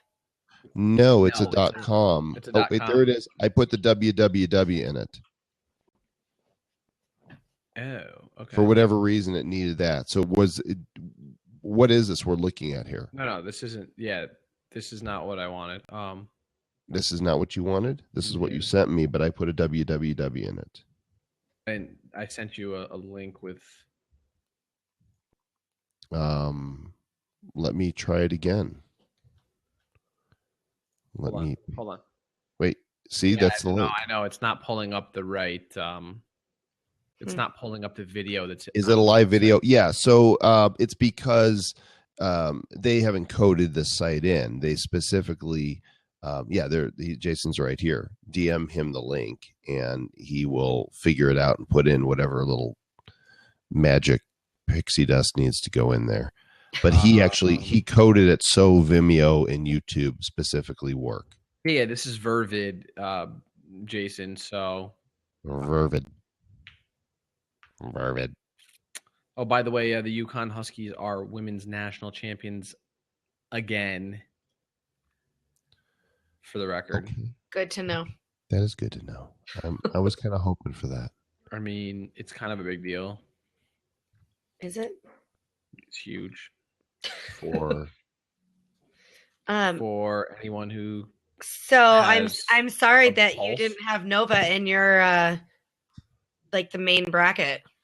Yes, I'm actually pretty pissed about it. I had Villanova in a bracket I filled out, and my brother and my cousin DM me, and they were like, who do you have for the poll? Who do you have for the pool? And I was like, honestly, I really like Nova. I was like, I have Nova in the final. Actually, my final four was Nova, Oklahoma, UNC, Michigan State. Obviously, I missed the Syracuse pick totally, but I did have Syracuse in the Sweet 16. But I had Michigan State getting to the final four. And my brother's like, Villanova sucks. And I was like, I don't think so. Like, they're really good. So, of course, I second-guessed myself. And I'm like, fine. Okay, I'm not – my brother watches way more college basketball than I do. But I really had a good feeling about him. And so I took them out of the money pool, and I just put them in, like, one of those ESPN brackets. And I'm like, that sucked. But, yeah. Yeah. Nova. Well, you know how I feel about that. I mean, rock chalk this. Ooh, Those are I frightening. mean, I guess if we had to lose, at least we lost to the champions. Well, that's You you're a what? good sport. If we had to, I mean, if we had to lose, right? We lost. So at least we lost to the champions. Yeah, well. Yeah, I guess well. if that's consolation. I mean, But didn't everybody, most teams who played them this year lose to them? who, Nova? Yeah, they only lost like 4 games all year. Yeah. Oh, really? So everybody can say, well, at least we lost to the champions. Thanks, Joel. She was starting to feel better about it, and I just kind of just squashed it. Ricky Prime, what's up? Ricky Prime. All right, well, Ricky Prime, you know, downtown, Ricky Prime. my goal here with the show is to keep us under 90, and Just hanging out tonight. We're just chilling. yeah, we're chilling. It's good. I'm getting tired. And what else you got? Is that a cigar? It's a fountain pen, my friend. Oh, not sure. Smoke them if you got them. Smoke them if you got Hey, them. I this love you it go when away. a plan comes together. Yeah. All right. Yeah. Should we close it out? I mean, I think it's nice to just have these shows where we come on, horse around a little bit, talk about some serious things that we are interested in because we're the hosts. And I think that that's what we need to start doing more. And the people that are interested in what we're interested in will come and watch. And if those numbers are, low, let it be. I'm sick of trying to appeal to the masses. I'm just going to do what I'm going to do. Funny. I was on a webinar before I got on here, and that's what that was one of the things we were talking about. Yeah, you don't need to appeal to the masses. I'm curious as to what Joel thinks about, because I think there's, and I'm not saying we're going to disagree. I'm just curious to hear your. No, your we don't disagree at all. Look, I am who I am, and I'm not going to be anything other than that. I don't go, okay, what am I going to do tonight that's going to make more people like me? That's not how I think. So I'm just going to show up and do what I do, whatever that looks like, including making inappropriate, jokes or comments at the inappropriate time. And I'm good with that, whatever that is. Yeah. Somebody asked about Beam, by the way. Anyway, let me. Was it ever alive? Oh, look, Jason's got you. Oh, cool! He got this way in to there. go. Can we make it big? Can you get it onto like the top, Jason? Yeah. No. Yeah. Now I just hit play. Is it playing for everybody? No. No. Mm-mm. No, it looks like everyone's gonna have to play it if they want. Oh, there. It. Well, that's fine. Actually, that's kind of cool. Go ahead and do your thing. If you want to see a really good story, this is one of my favorite stories of all time on Snapchat by my friend Ben Phillips and his. Drop his link. I couldn't drop his link. Yeah, his link is snapchat.com/ad/ego Americano. Ben Phillips, he runs a site called snapchatstrategy.com. It's a Medium publication. Ben is probably one of the best, if not the best, storyteller on Snapchat. So when I talk about stories, like this is what I consider a story. A film. Yeah. It's like a film. Okay. Like these are story. To me, that's a story. Everything else is just snapping. And so it wasn't a knock to Joel, what I was saying before. Yeah, I based on your definition, I agree. I just don't think that most people would have this definition of what a story is. No, maybe not. But I also think that there's a lot of people that would define a vlog as a story, like a daily vlog has like if you watch any of Casey Neistat's daily vlogs, you could say it's a story, but it's just a bunch of kind of pieces of the day together. Okay, I agree with that. Pieces of the day is just snapping. That's usually what you do. Yeah. I have a theme. every day there is a theme of some kind. I'm not. I'm not saying you're not. If I'm just saying by my definition, I have a definition, and that's the way I do it. I'm not saying you're wrong. I'm not saying that Snapchat says it's a story. everything I do is a story too. Then, right? We all do stories. Yes, it's my story. There he is. Yeah, I love seeing people get creative. One of the things that I struggle with, being a single guy, the only person here in my home is I don't have anybody to film most of the time or to be in my stories. Well, I can go hands free. I'm just saying that, in Ben's story, there's two people. And so in that particular one, yeah, there's conflict. He's done a lot of just one. It's difficult to do it, and I think that makes you a better storyteller when you're doing something that's on your own, because when you get to do something like he's done there, now you're going into traditional filmmaking, right, within the constraints of the 10-second snaps. Yeah, which I love, and believe me, if I had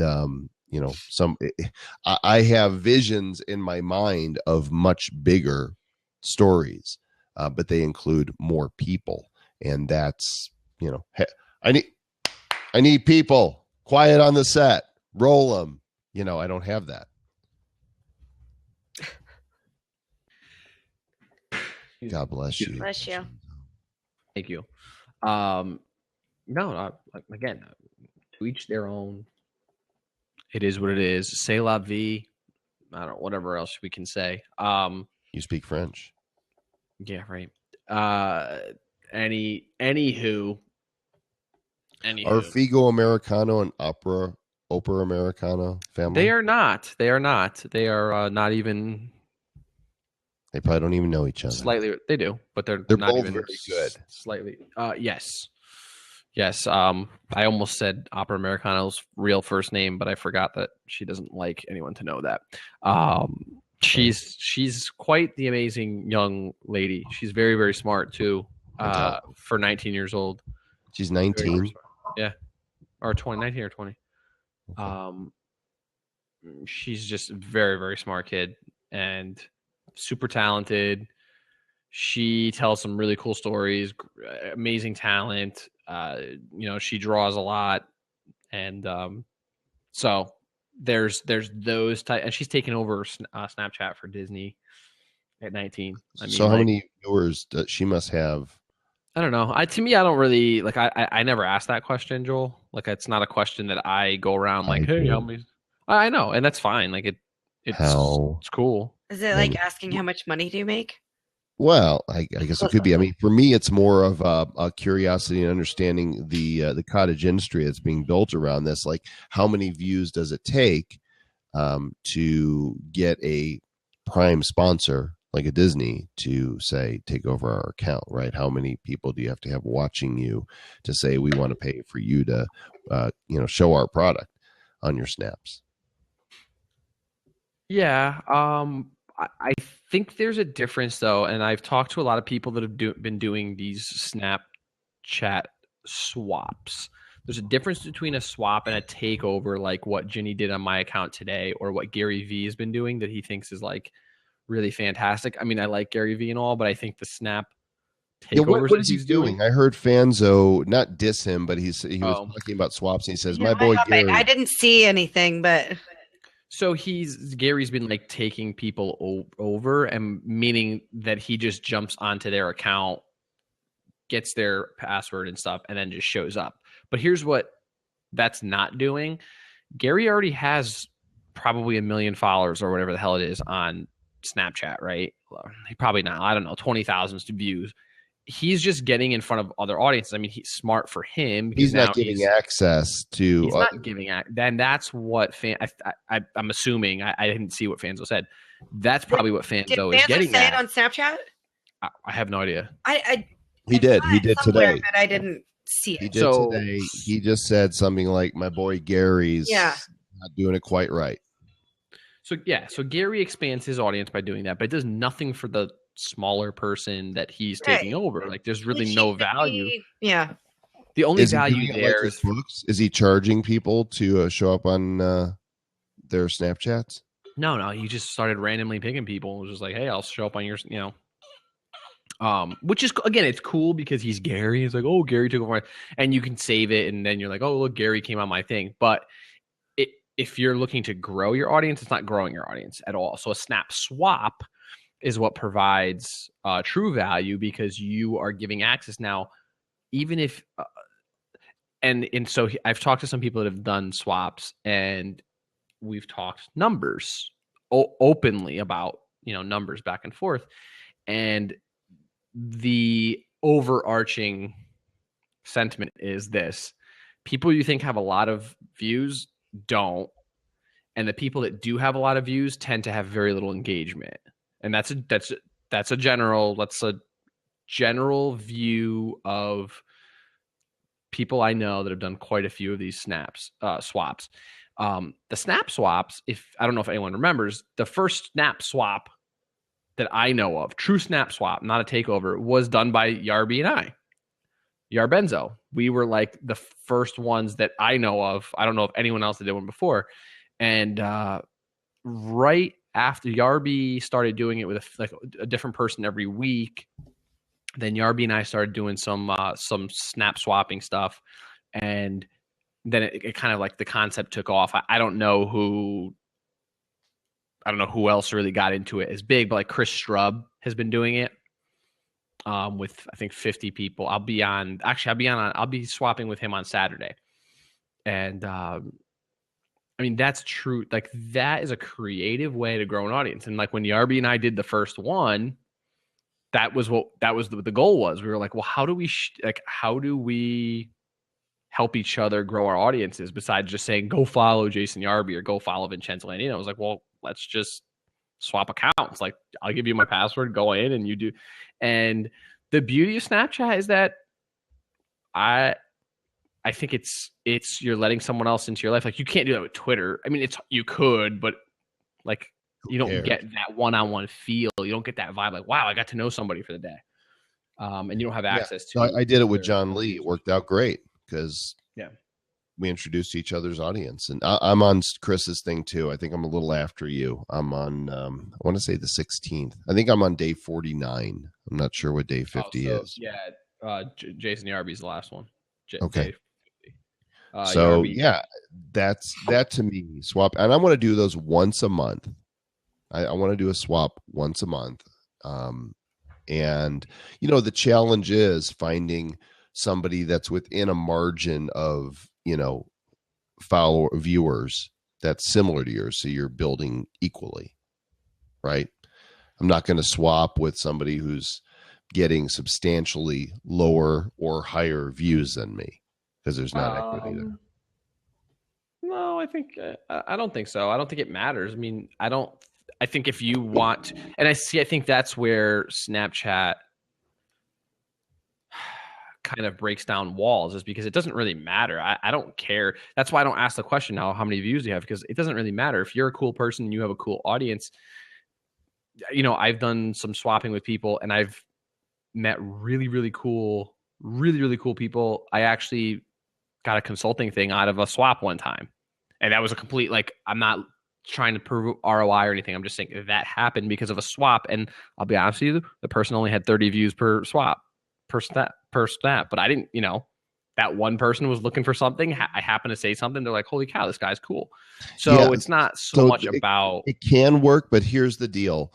I don't mean work in the traditional sense of work, but I put a lot of myself into my snaps to create for and to cultivate and keep my audience. And I don't want to turn it over to somebody that doesn't have the same values that I have.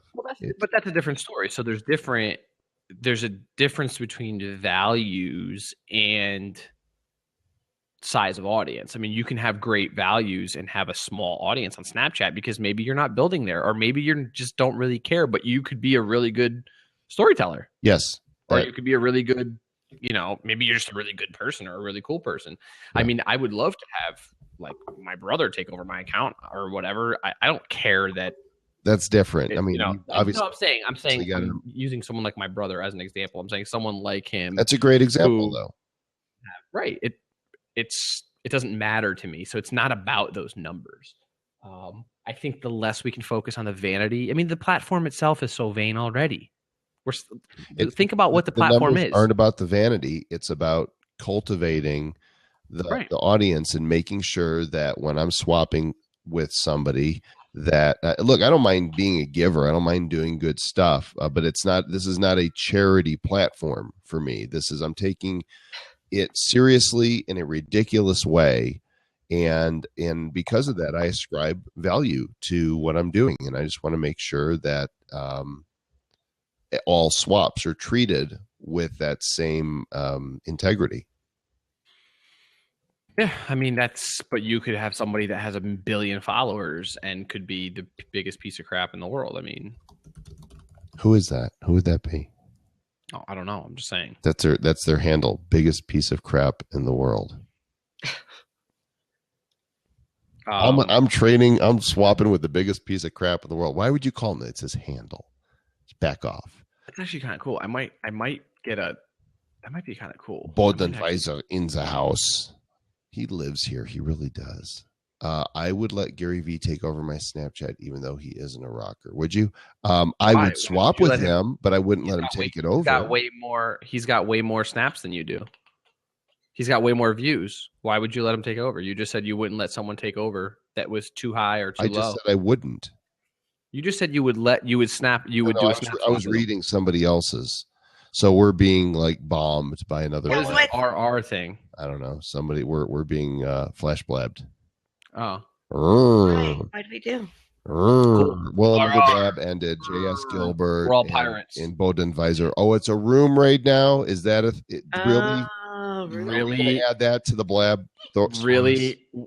Joel and I created. We created the flash blab. The flash blab. What are you guys trying to pull here? What kind of shenanigans are you up to? It's fine. We welcome you. Welcome all. Love all, serve all. Yeah, room raid. That's who sent you to the room raid? I want to know who sent you it's here. Probably Bodenblau. Yeah. Right. Why aren't they on? No, Matt says he'll give you his Google Plus account. Great. Can't wait. Yeah, Bodenblau. He's actually. I would take you up on that, Matt. You should actually, because he has a ton of views or a ton of a million people. I'd take him up on that in a heartbeat. Do they engage, Matt? Show me. So that's the bottom line: is do they engage, and do they want to hear from me? We are anonymous. Do they even want Matt? How would they respond to me? See, Google Plus is different. You don't expect somebody to show up on your Facebook or Google Plus or Twitter account, but on Snapchat, you can set the stage for it, and it's acceptable. It's part of the culture. Do you guys disagree? Yeah. Well, and my thought would be that I'm not sure that would make any sense at all for you, primarily because Matt's community is musicians. See, I'm not going to be able to cut my hair. I'm going to have to grow it for another year. So, I mean, it might make sense for some reasons because you do have a music background and then combining the music with social media. I'm waiting for a link, Matt. Are you going to toss a link or not? Like I can't. I got to look. Oh no, I got nothing. I got nothing. So the answer to the question was somebody else said they would let Gary V take over their account. Gary is not logging into my account. Nobody's logging into my account without it going the other way. I don't care who you are. So I just said a snap swap with Gary V. Yeah, a snap swap I would do, but But you said you wouldn't snap swap with somebody with too high or too few. Well, if it's equitable for them, I wouldn't mind, but that's up to them to decide. Arguably, it's more equitable for you. But I'm not seeking that out. I'm not looking for somebody that has greater views than me to swap with. If somebody came to me, if somebody came to me and said, "Yeah, a swap, not a cameo. I don't need a cameo. If I want a cameo, I'll just I'll take a picture. Look, Gary V's on my, Snap now, or whoever. Look, I've got, there's Kim Kardashian on my Snapchat. I'll just pull up a video and boom, there she is flashing her booty. What's the value? She could take over mine for sure. I'd let her do it. No. No. I mean, I don't think she's hot either. I would do it just for the sake of being like, oh, look, check this out. Like, it would be cool for me. It'd be cool content. Okay. Matt Gibson guitar. Okay. So you got a crap load of followers. He's verified. I verify you, Matt. I don't know. This would be worth it for me. This would be worth it. I'd love to get Matt Gibson on my Snapchat account. Matt, if you want to take over my Snapchat account, you guys go ahead and swap. Matt, love you, but I don't see any. I don't see any reason that this would make sense to play on your Google Plus account. So why don't you swap with him on his Snapchat account? Well, that could make sense, but actually, I have a lineup of people that I've got planned because I want to do one a month. So I've kind of got my eyes on who I want to swap with. You let them all go to sleep? What are you talking about? What does that mean, Matt? Let who go to sleep? Oh, you quit engaging. Yeah, well. On G Plus? That's kind of obvi because you have over 1 million followers and you're definitely... I can see what happened from not engaging. Why is that? Did the numbers start falling off first and then you stopped engaging, or did you just go like, screw it, I'm tired of engaging with these people, and then the numbers fell off? Chicken or the egg? Which came first? Oh, life happened. Matt should just come back on. Yeah, why don't you start engaging with them again? Is what I'm thinking. Okay, here he comes. All right, so here's what I want to do. And this would be a great social media experiment for Google Plus, because I have over 1 million people, and I had some crazy stuff happen in my life, and I kind of quit engaging with everybody there, right? And so everything kind of fell off, and of course Google Plus is kind of on a little bit of a lull right now because they kind of dropped the ball there.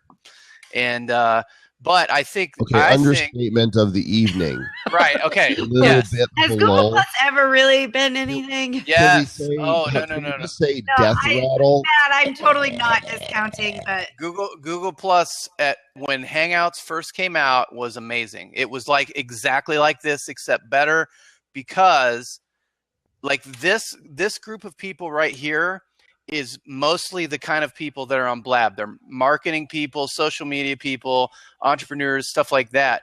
Google Plus was everybody that had a Gmail account was trying out Hangouts, which is everybody in the entire world. And you would hang out with a movie star one day. You would hang out with a weather forecaster on Good Day LA. The next day you would hang out with a politician. I mean, everybody you had access to. So right now, Blab doesn't have the regular people here that much. I think Blab is getting there, though. It is. Maybe, if you look at it, there's a lot. I do think that. There's a lot more variety. I think Blab is at a plateau. I think there's no growth in the platform right now. But you know what would be a great show topic? Is like this team of people right here, 30-day Google Plus resurrection challenge, and see if we could do something to make that account do something. Not interested. You know why? I'm just saying. Here's why I'm not interested. She's dead, Jim. I don't think so. Okay, who gets the Star Trek reference? I'll tell you. Okay, this is what happens. She's dead. They're gone. They're gone. The people that you didn't engage with, they're not there. They've left. Okay, so let me tell you what happens. I made a community on Google Plus about 2 months ago, and it was a music entrepreneur community, and it was empty and blank, nobody in it, right? And so what I did is I made all the categories of things we're going to talk about, and then I went to Guitar World, Guitar Player Magazine, music stores, everybody there, and I use Circloscope to get all of the active engagers in the last 2 weeks. And I circled them and then invited them all to my community, and I had links waiting there for them to go to. And it was like I invited them to the greatest party known to mankind. They were so hungry to like do stuff there. And so if why I aren't you doing it? Matt, what are you doing? Hold on, I want to know something right now. Would you sell that Google Plus account? Would I sell it? Yep, I'm dead serious right now. No. If you offered me $1 million for that account right now, I would not sell it. I was going to offer you way less than that, but what? Okay. Yeah. Wait a second. No. Hang on. Pulse check. Pulse frickin' check. If he offered you $1 million for that, which I very well probably could, you would not sell it. Nope. Why? I would have offered you like $100, by the way. I think it's worth more than that. Okay, so what are you getting from it? So Google has pronounced it. Are you making $1 million from it? Value. Google has not pronounced Google Plus dead. No. I'm saying hypothetically, Google says Google Plus is dead, right? They announce in like 6 months. They say we're completely breaking apart Google Plus. It is no longer anything. That's not going to happen. Okay. There's no way it's going to happen, because what that platform is doing for Google is it is still getting everybody's information about what, just like Facebook ads and all that stuff, it's going to happen on Google. And the other thing that's getting ready to happen on Google Plus that a lot of people aren't paying attention to is podcasts are going to go live on Google Plus any minute now. And I've got over 1 million people there, and I'm you just watch. Okay. I'm still don't have 1 million people there. But you don't have 1 million people because you haven't engaged with them. They're dead, like you said. She's they're dead, not even paying attention. Okay, look at these. If you're gonna like Matt, I'm gonna argue with you. Okay, I'm gonna argue with you now, because let me actually pull this up. So here is your page. Yep. 1,062,042 followers. You've had a crap load of views. Congratulations. And you're not in a circle. Now you are. Boom. And here we go. The most Joel Com just added me on Google Plus. The most engagement you've had on a public share recently is 50 pluses, 8 comments. Like my Twitter account that has 350,000 followers gets like, here, let's just pull it up. My Twitter account with 12.5 thousand followers gets more engagement. So your 1 million is it's not 1 million, and that's not to knock you. It's just to say that in the beginning, when you first started, people were jumping on. Listen, remember, anybody with a Google account that wanted to get a Gmail account had a Google Plus. Yeah, you had to. Right. So if they were connected with you somehow or anything, take the money. Vincenzo, are you offering him $1 million for his account? I'm not offering him $1 million, but I would. Vincenzo was offering $100. I want to know what you were offering. Come on, just spill it. I honestly, I would have said I would love that account for $1,000. Oh, what do you do, Matt? Do you know? Like you right can take now, $1,000, or you can take what's behind door number 2. As a musician, do you know what a powerful calling card telling somebody that you have 1 million followers is? Yes. That it is absolutely on Google Plus. So what? So you don't even have to say it. Just anybody say, with I have half a million. It could be MySpace. All you have to anybody say, I have 1 million people following on social I think media. Matt does have a point there. He's got a point, but I'm going to argue with. Know about social media. But I'm going to argue back that people are getting more and more intelligent. I'm not saying Matt. I'm not knocking you, Matt. Please don't take it. I'm saying that the users, the consumers of this, are getting more and more. Let's say observant, just because I don't want to use the word intelligent. I would say 1 million. Okay, 1 million. Great. What are you doing with 1 million? Like, that's not what the does question. 1 million do for you? I mean, let's face it. Okay, that but is the question. That is the question. Perception is reality, and to be able to say that I have 1 million people that follow me on social media, 1 million. It matters. It does matter. Right. And but on top of that, right? Okay, MySpace died, right? There was people that had 1 million followers on MySpace. That is absolutely it did. No, everybody left. I mean, literally everybody left. Except Tom. Okay. Except for Tom, right? And Tom got bought out and retired. Now he's a photographer.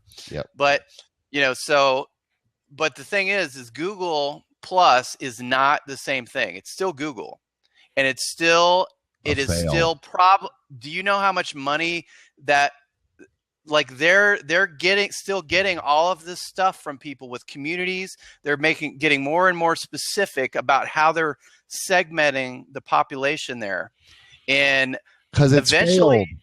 You're this getting better about segmenting is your way of saying we screwed up here. Let's try this. It's screwed up here. Let's try this. Well, we could still salvage this. People aren't using this anymore. Here's another dead Google site. That's all what it takes doing. Is a good community manager team, and Google Plus will be right back. Because right now, if competition, if Google puts out something that competes with Blab and makes it as cool as Hangouts was in the beginning, except cooler than Blab. All right, name one. Man. Name one social site that has launched, dipped horribly, and come back. One.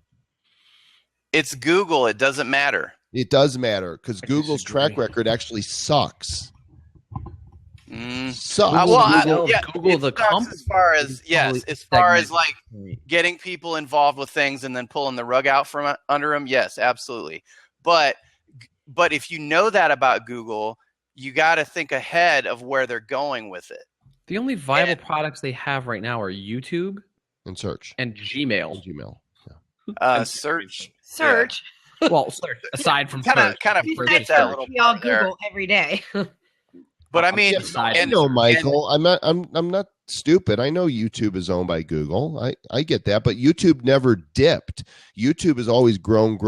It's not like people started abandoning it and then YouTube. There's a clear monetization strategy behind YouTube. Yeah, there always has been. It's been crystal clear from day one. That's what most of these social media and digress for a second. That's what 99% of these social media platforms, aside from Facebook, have yet to figure out. They don't have a clear-cut platform. But Google Plus never had anything aside from what? What are you saying, Matt? What did it create that I can't get anywhere else?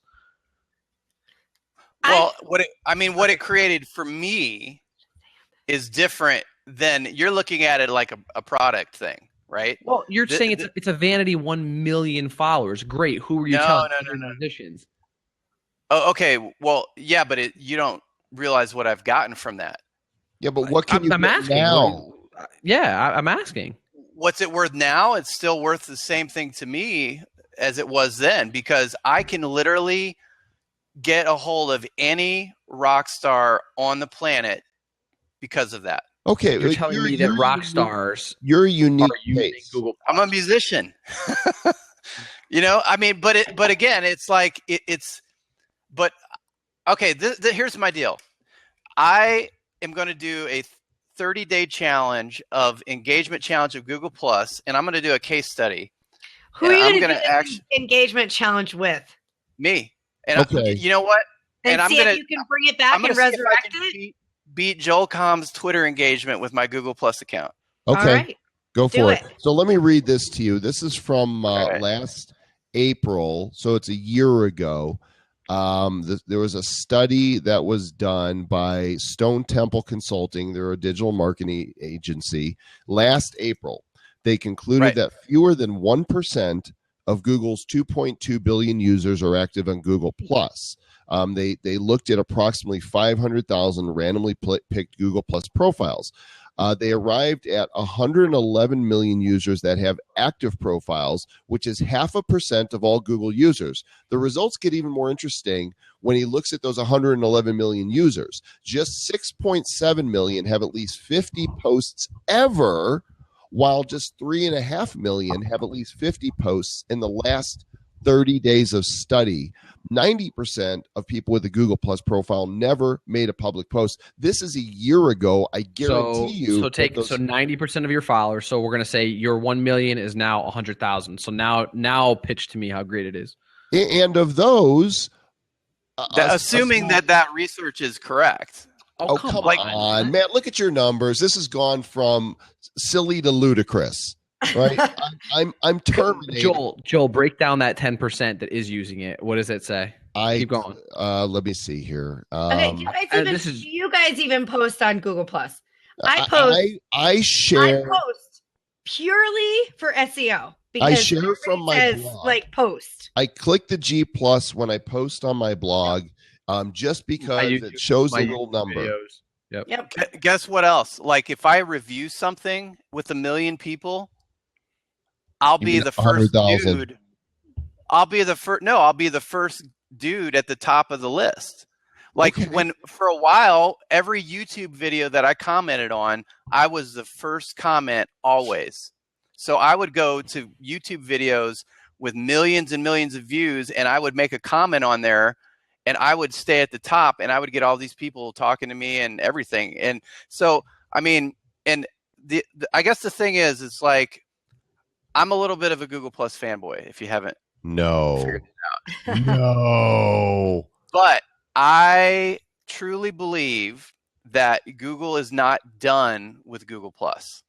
Okay, so I have a question. And when they decide that they're going to do something with it, it's going to be cool again. Do you really think Google Plus is going to be cool again, or do you think YouTube Connect is going to make it cool? I think that right there, Aaron, is the way to look at it. Okay, it's YouTube. YouTube can save Google Plus, perhaps, because that YouTube is a viable product. YouTube Connect saves. YouTube Connect makes YouTube even more powerful. I don't think it's I don't think it's Google Plus at all. Yep. But I think that it could somehow I don't work for Google, but maybe there's a way that somehow there's like that connection or whatever between the YouTube Connect and Google Plus, so that you can somehow well, okay, let me tell you another feature that you never thought would matter, okay? Like with 1 million people, right now Google Plus is quiet, right? It has very low amount of traffic, right? But people still have it on their phones. They still get notified. You know, there are still people that have it. So for example, I'll just give you a good example. I shared one of my podcast episodes, and I had a circle of social media influencers, and I just notified them just for the heck of it, see what happened, right? The only person that commented on my podcast was Jay Bear. Great podcast, loved it. So I called Jay Bear on the phone and started talking to him. You know, and he might be on the show sometime. But it's like, so when you have a network like Google, I'm a networker. That's why I love Google Plus. That's why I love Blab, because I'm a networker. And right now I can go over there and I can hit up rock stars that have Google Plus on their phone, and they're like, what the hell is this stuff? Oh, it just popped up or whatever, they get a notification. But here's a great way. So Matt, here's the thing. I hear a lot of, I can do this, I can do that. Why aren't you doing it then? I am. Okay. I'm just not, not engaging with the people there because there's two reasons. Number one, if I were able to show you my whiteboard, you would see that I would have my website is my number one thing, of course. And I'm trying to get on my SEO and organic search coming there. And then also number two is Twitter, because as a musician, Wait, hold on. Hold on a second. I'm not trying to cut you off, but you just said that 1 million followers on Google Plus was huge as a musician, and you're trying to focus on Twitter? Yeah, it's still there. It's there, but so why are you focusing on the website too? Are you getting 1 million views on your website daily or monthly or even yearly or even ever? No, it's not. You don't get 1 million views on any social media platform that you have. I understand. No, I understand. But do you have an audience of 1 million on your website? No, not for now. So I would argue with you that if you're so high on Google Plus, why aren't you leveraging it daily? Because, and again, I've listened to what you're saying, and I will continue to listen. I think it's a fascinating argument. I think this is fascinating. But if you are that high on Google Plus, why are you not leveraging it? It's a lot of coulds and woulds and shoulds, but there's no why aren't you doing it? Well, first of all, right now for Google Plus, there is no current automated system to use it. I'm sorry, Dennis. No, there's no like Twitter right now has like Meet Edgar, right? And so I can actually build. But there are. You could use Buffer. You can use yeah. Buffer is you still have to fill it. So you have to fill Meet Edgar. Yeah. No, you don't. You fill it one time and you just plug in your new episode. Here's what's filling is you hire a VA for $3 an hour and they fill it. Yeah, but hold on a second. I've used Meet Edgar. I've used Buffer. I don't like Buffer, for the record. But you can still, in fact, I'm pretty sure Buffer or Sprout Social has a similar feature to Edgar where you can just pull in a feed and it'll post. You can pull in an Buffer RSS. Absolutely does. But you still have to do it manually. You still have to add it manually.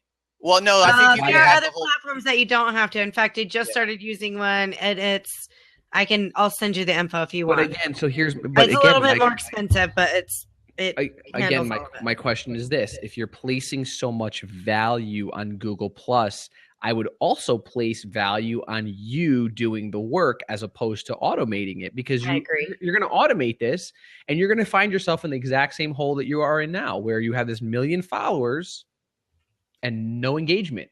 Remember, it's not about just posting shit. It's engaging. And you just said you've said that you don't have engagement because you're not engaging. You've let them go to sleep, you said a couple times. Yeah. I would argue post more regularly. Don't automate anything on there. I don't want to all of a sudden you went from nothing to no. The cool thing about Google Plus, the way they did these collections, is you actually make these categories and people can unfollow you. So I have like a Matt Gibson Reloaded that I can just hammer people with, like Twitter, and they can unfollow that if they don't like it. And then I have my profile. You know what, Matt? However you want to do it is fine. And you might be the anomaly that can build some sort of targeted community, just like MySpace really thrived on the music community, but other niches didn't. For you, there might be something there that can work for you. But for most people, Google Plus is dead. And they're not going to be able to build communities there. You're not going to see marketers over there again using it. It's dead. It's done. Well, marketers, okay, something about marketers, and I know we're all marketers somewhat, right? But fair enough. A lot of the people that are naysayers about Google Plus are certainly the marketing type. And marketers need large groups of people to market to, right? And they need to know who they are and what they're into and all that stuff. So as far as a marketer's perspective, I understand what you're saying, but no matter if you have a niche, like around something that's not marketing, right?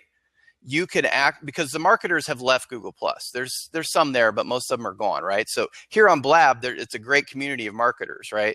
But if you go, I disagree with that to some extent. I mean, I think there are lots of people that are still marketing on Google Plus. It's just not. It's not a focus. Like, there's too many other new platforms. It's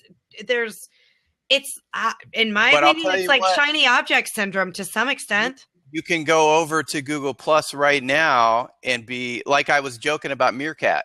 I could go over to Meerkat right now and I could be the musician guy or the metal guy. That's what I did with Google Plus. So it's about dominating. Yeah, you could be a big fish in a small pond. Absolutely. Right. Absolutely. I get it. I understand that, but I wouldn't even go. Being a big fish in a small pond would be like me going to New York and being a little fish in a big pond, and then going to Charleston and being the big fish. But we're talking about a place like Google Plus. We're talking about these digital virtual spaces. Like, okay, you're a big fish on Meerkat. Let's just. I mean, I was a big fish on Meerkat. I had 50,000 followers, whatever, on Meerkat. Do you know what? If I go and broadcast on there, they don't do anything. They're not 50,000 people don't turn on their phones. Like, they came on, they had an account, and they followed me for whatever reason, just like you, right? So I'm not going on Meerkat and becoming a big fish all of a sudden just because I'm going to show back up. Same thing with you being on Google Plus or going anywhere else. Like, you're not becoming a big fish just because you have this million followers. I'd argue that it actually almost hurts you and this is my honest opinion, Matt. This is me just talking. I want to snap this right now. So let me just do this. We're on Blab and we're debating, is Google Plus dead? Would you guys snap me back and let me know what you think? And we know y'all love Joel, so that's fine. But I don't love Joel. I just tolerate him. Well, okay, but I mean, this is totally spontaneous, and I haven't had this argument with anybody before, so I'm a little bit. The Google is dead people have had plenty of people to.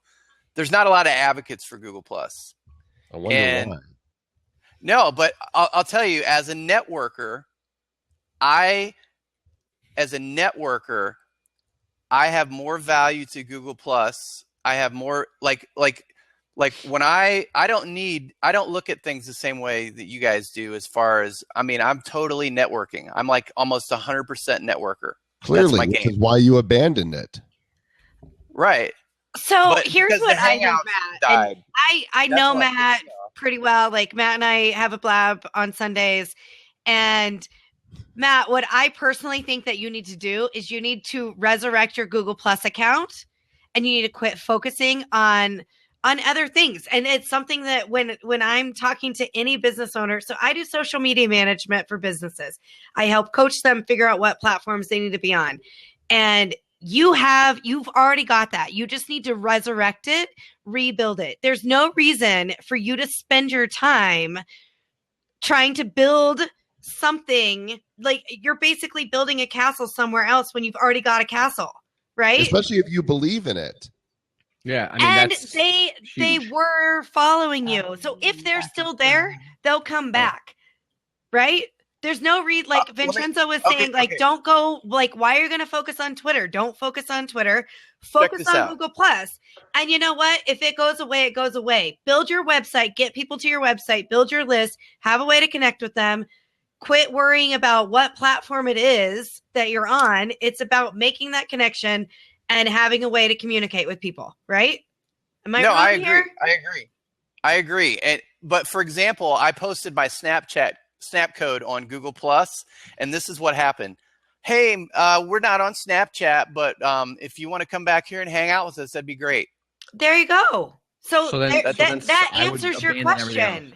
The tribe has spoken. Yeah, but for me, it's about website traffic and download. I have a business model. Because when Google Plus goes away, hold on, I'm asking, he needs to have his website, Aaron, build his list. Aaron, I know, I preach that. I know. My questioning, though, there's a reason for my questioning. So I'm asking questions to find out more about how Matt is thinking, so that I can appropriately give a response. And this is not. I agree with you, Aaron. Yeah. But what I'm saying is, I'm curious as to why Matt is abandoning 1 million people to go build a website and a Twitter following and hell, a Snapchat following, when Matt is telling us that he believes so firmly that these 1 million plus people are so engaged, or can be so engaged on G Plus. I would not even. If I knew I had 1 million plus people at my disposal on Google Plus, I would not. It is the only app I'd have on this phone. Right. I would not use Twitter. I would not use it like crazy. I would not be on any other platform. I wouldn't see it as an experiment. It would be fun, but I would only be on that platform. That's a great question. Learn to Solo says, how much money are you making from the 1 million? And you can be as honest as you'd like. I mean, as you're willing to be. Okay. Let's just say, for example, that my end game is to be the social media rock star that's actually a rock star. Okay. And let's say that I'm building my network in the social media community, just so happen to be on a show here with some people that are doing stuff, right? And let's just say that I'm also building my connections with all these rock stars and big movers and shakers in the music industry, and also with major entrepreneurs that have lots of money and know how to make money. And then when I need those million people, I'll go back and I'll build that community. But right now I don't need that. Yeah. Because what I'm building is I'm building influence and a perception of influence and my own personal knowledge by doing this podcast. Yep. And actually the people that I'm able to talk to because of this podcast are making me smart as heck about stuff, you know? Yeah. And, you know, just hanging out with you guys. I mean, this is a great conversation, No, you know, and this is conversation. For the ass clowns that are making comments like Singular. they don't want you to grow, the singular ass clown that, you know, we don't want you to grow. This has nothing to do with us. I have nothing to gain or nothing to lose by Of course, telling we want Matt to grow Matt and to not succeed. grow. Like, we like Matt. We're talking about Google Plus being a horrible platform. We want Matt to succeed and rock on, dude. Like, eventually, we're gonna meet and hopefully at a rock concert, and you're gonna have backstage passes, and we're gonna party. Yeah. yeah. That's the plan. But There you go. So I want to go a little attacking people's point of view and telling them what to do. I'm not telling him what to do. If you're listening to my questioning, it is trying to understand what he's doing. It's nonsense. So let me say this much. Okay, first of all, I don't take it personally. I know you don't. I know Because- Matt, you know, we want to. No. I mean, Yes, it you is know that. absolutely. It is. I understand why you guys would think that Google Plus is pretty much of no value, right? Because maybe to you it has no value. To most people. Not saying it isn't to you. There's going to be outliers. There's obviously some people there, and there's obviously some communities. Well, I'd also argue that Matt is right in saying that, okay, a million, when you have that large of an audience, maybe it becomes relevant again, right? A million people's a million people. Those are a million accounts. Those are email, because you do have access to their email addresses. When I can send all of them emails. You don't have I access. have a mailing list. Think about this. I have a mailing list of 1 million people right now. Right. How do you send them emails? Explain If you it. post, Well, I would have to segment it. So I would circle people. Yeah. Right. And the people that I circle, I can notify via email of anything. yes. So I can circle up to 5,000 people at a time. I can notify up to about 600 or 700 people at a time. So what I could do, and what I plan on doing, and what I'm going to do, unless Google changes everything, is when I go to do my album launch, which is going to be on the Billboard Top 200 out of nowhere, I'm going to do it like a book launch. And I'm going to actually have webinars, and I'm going to get people, a team put together, and do all this stuff that I'm learning from people like, you know, Lewis Howes and you and different people that are doing book launches and stuff, right? And then at that time, I'm going to have a reason to go back to all those Google people and, you know, start engaging with them and notifying them of what's going on, and figure out a creative way to use that as a mailing list. Do you think that there's no value in doing anything on it now ahead of? Well, this launch? there is, but I have a day job. I've got some crazy stuff going on with my family, you know, like 24 years of being married, crap's just falling apart, you know? So I got that going on. Right. And I've got my endorsers that are like, hey, when are you going to do some stuff, dude? You know, cause my life fell apart for a while and I kind of fell off the cliff, you know? Mm-hmm. So I got to deal with that. And then I'm also trying to build this podcast, and I'm building relationships in the podcast world right now. And I'm already starting to be asked to be on shows. I've got pretty successful people asking to be on my show. And I want to see where that goes, because, you know, honestly, the thing that I'm trying to solve is how musicians can make $100K a year, and without like selling out, right? And so I'm trying to take all of these different business models of passive income and launching things, and all these different things that everyone talks about in all these podcast circles and circles of entrepreneurs and social media influencers and what have you, and turn that into a hybrid that could work for somebody that wants to totally kick ass as a musician. And it's not going to work for everybody. You're going to have that entrepreneurial spirit and drive and intelligence to do it. But I'm trying to put together something that's bigger than just a social media platform. And there are people there, but the problem with Google is I was on the suggested user list, so I don't know exactly who those people are. Some of them I do. I build up about 50,000 on my own, right? And before I hit the lottery, so to speak. But I don't really know who a lot of those people are, because a lot of them just added me because they thought I was cool. I had on face paint and stuff like that. And you got a perfect name for a guitar player. Yeah, exactly. So, and and if I would, and I didn't know what I was doing, and it was the first time I had ever been famous on the internet, so to speak. And but I definitely have a bigger plan. I don't know what I'm doing, but I'm trying to hang out with people that know how to do things and learn as I go. And every day, can we give you our prescription of what each of us like. I want to close this out. It's getting late. Yeah, sure. But I want the three of us to prescribe for Matt. Let's play doctor here. And okay. So I would take yourself up on the challenge you've put before yourself. You've not nurtured that audience.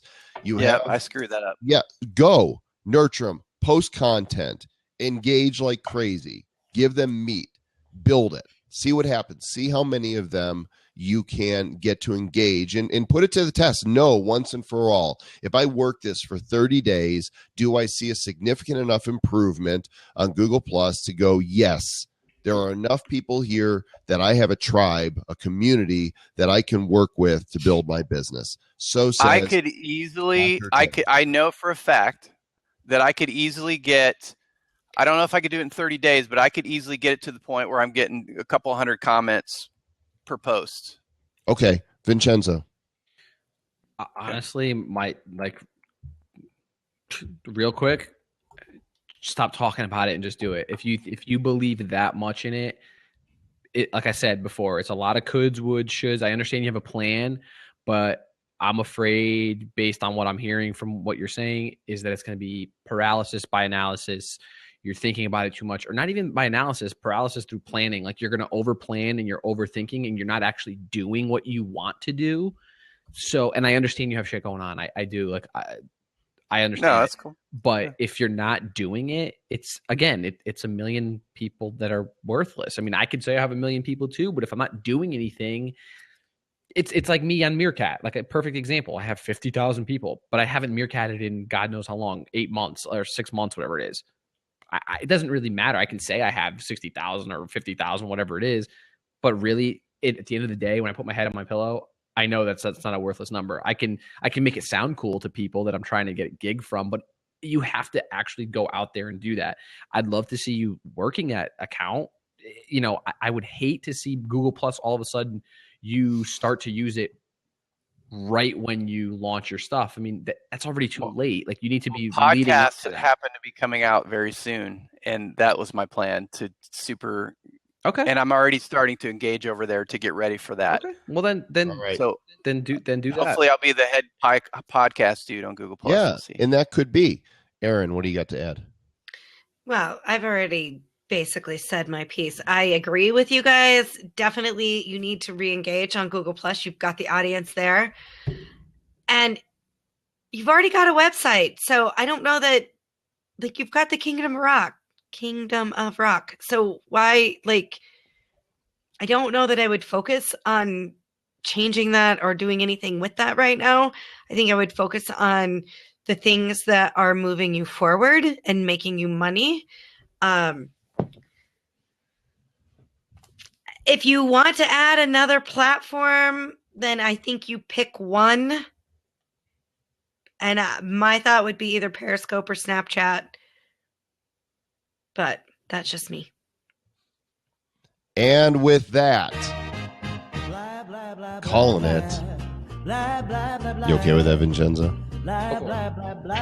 Thank you, Matt. Thank you, Aaron. Thanks, all of you here on BlabTalk Live. Lively discussion about many things, including the future of Google Plus, every Tuesday night at 10 p.m. Eastern Time, 7 o'clock West Coast-ish, 8 o'clock right here in the mountains, 9 o'clock in the Midwest. We're here for you because we care. Right? We do. Until next week, blab on, my friends.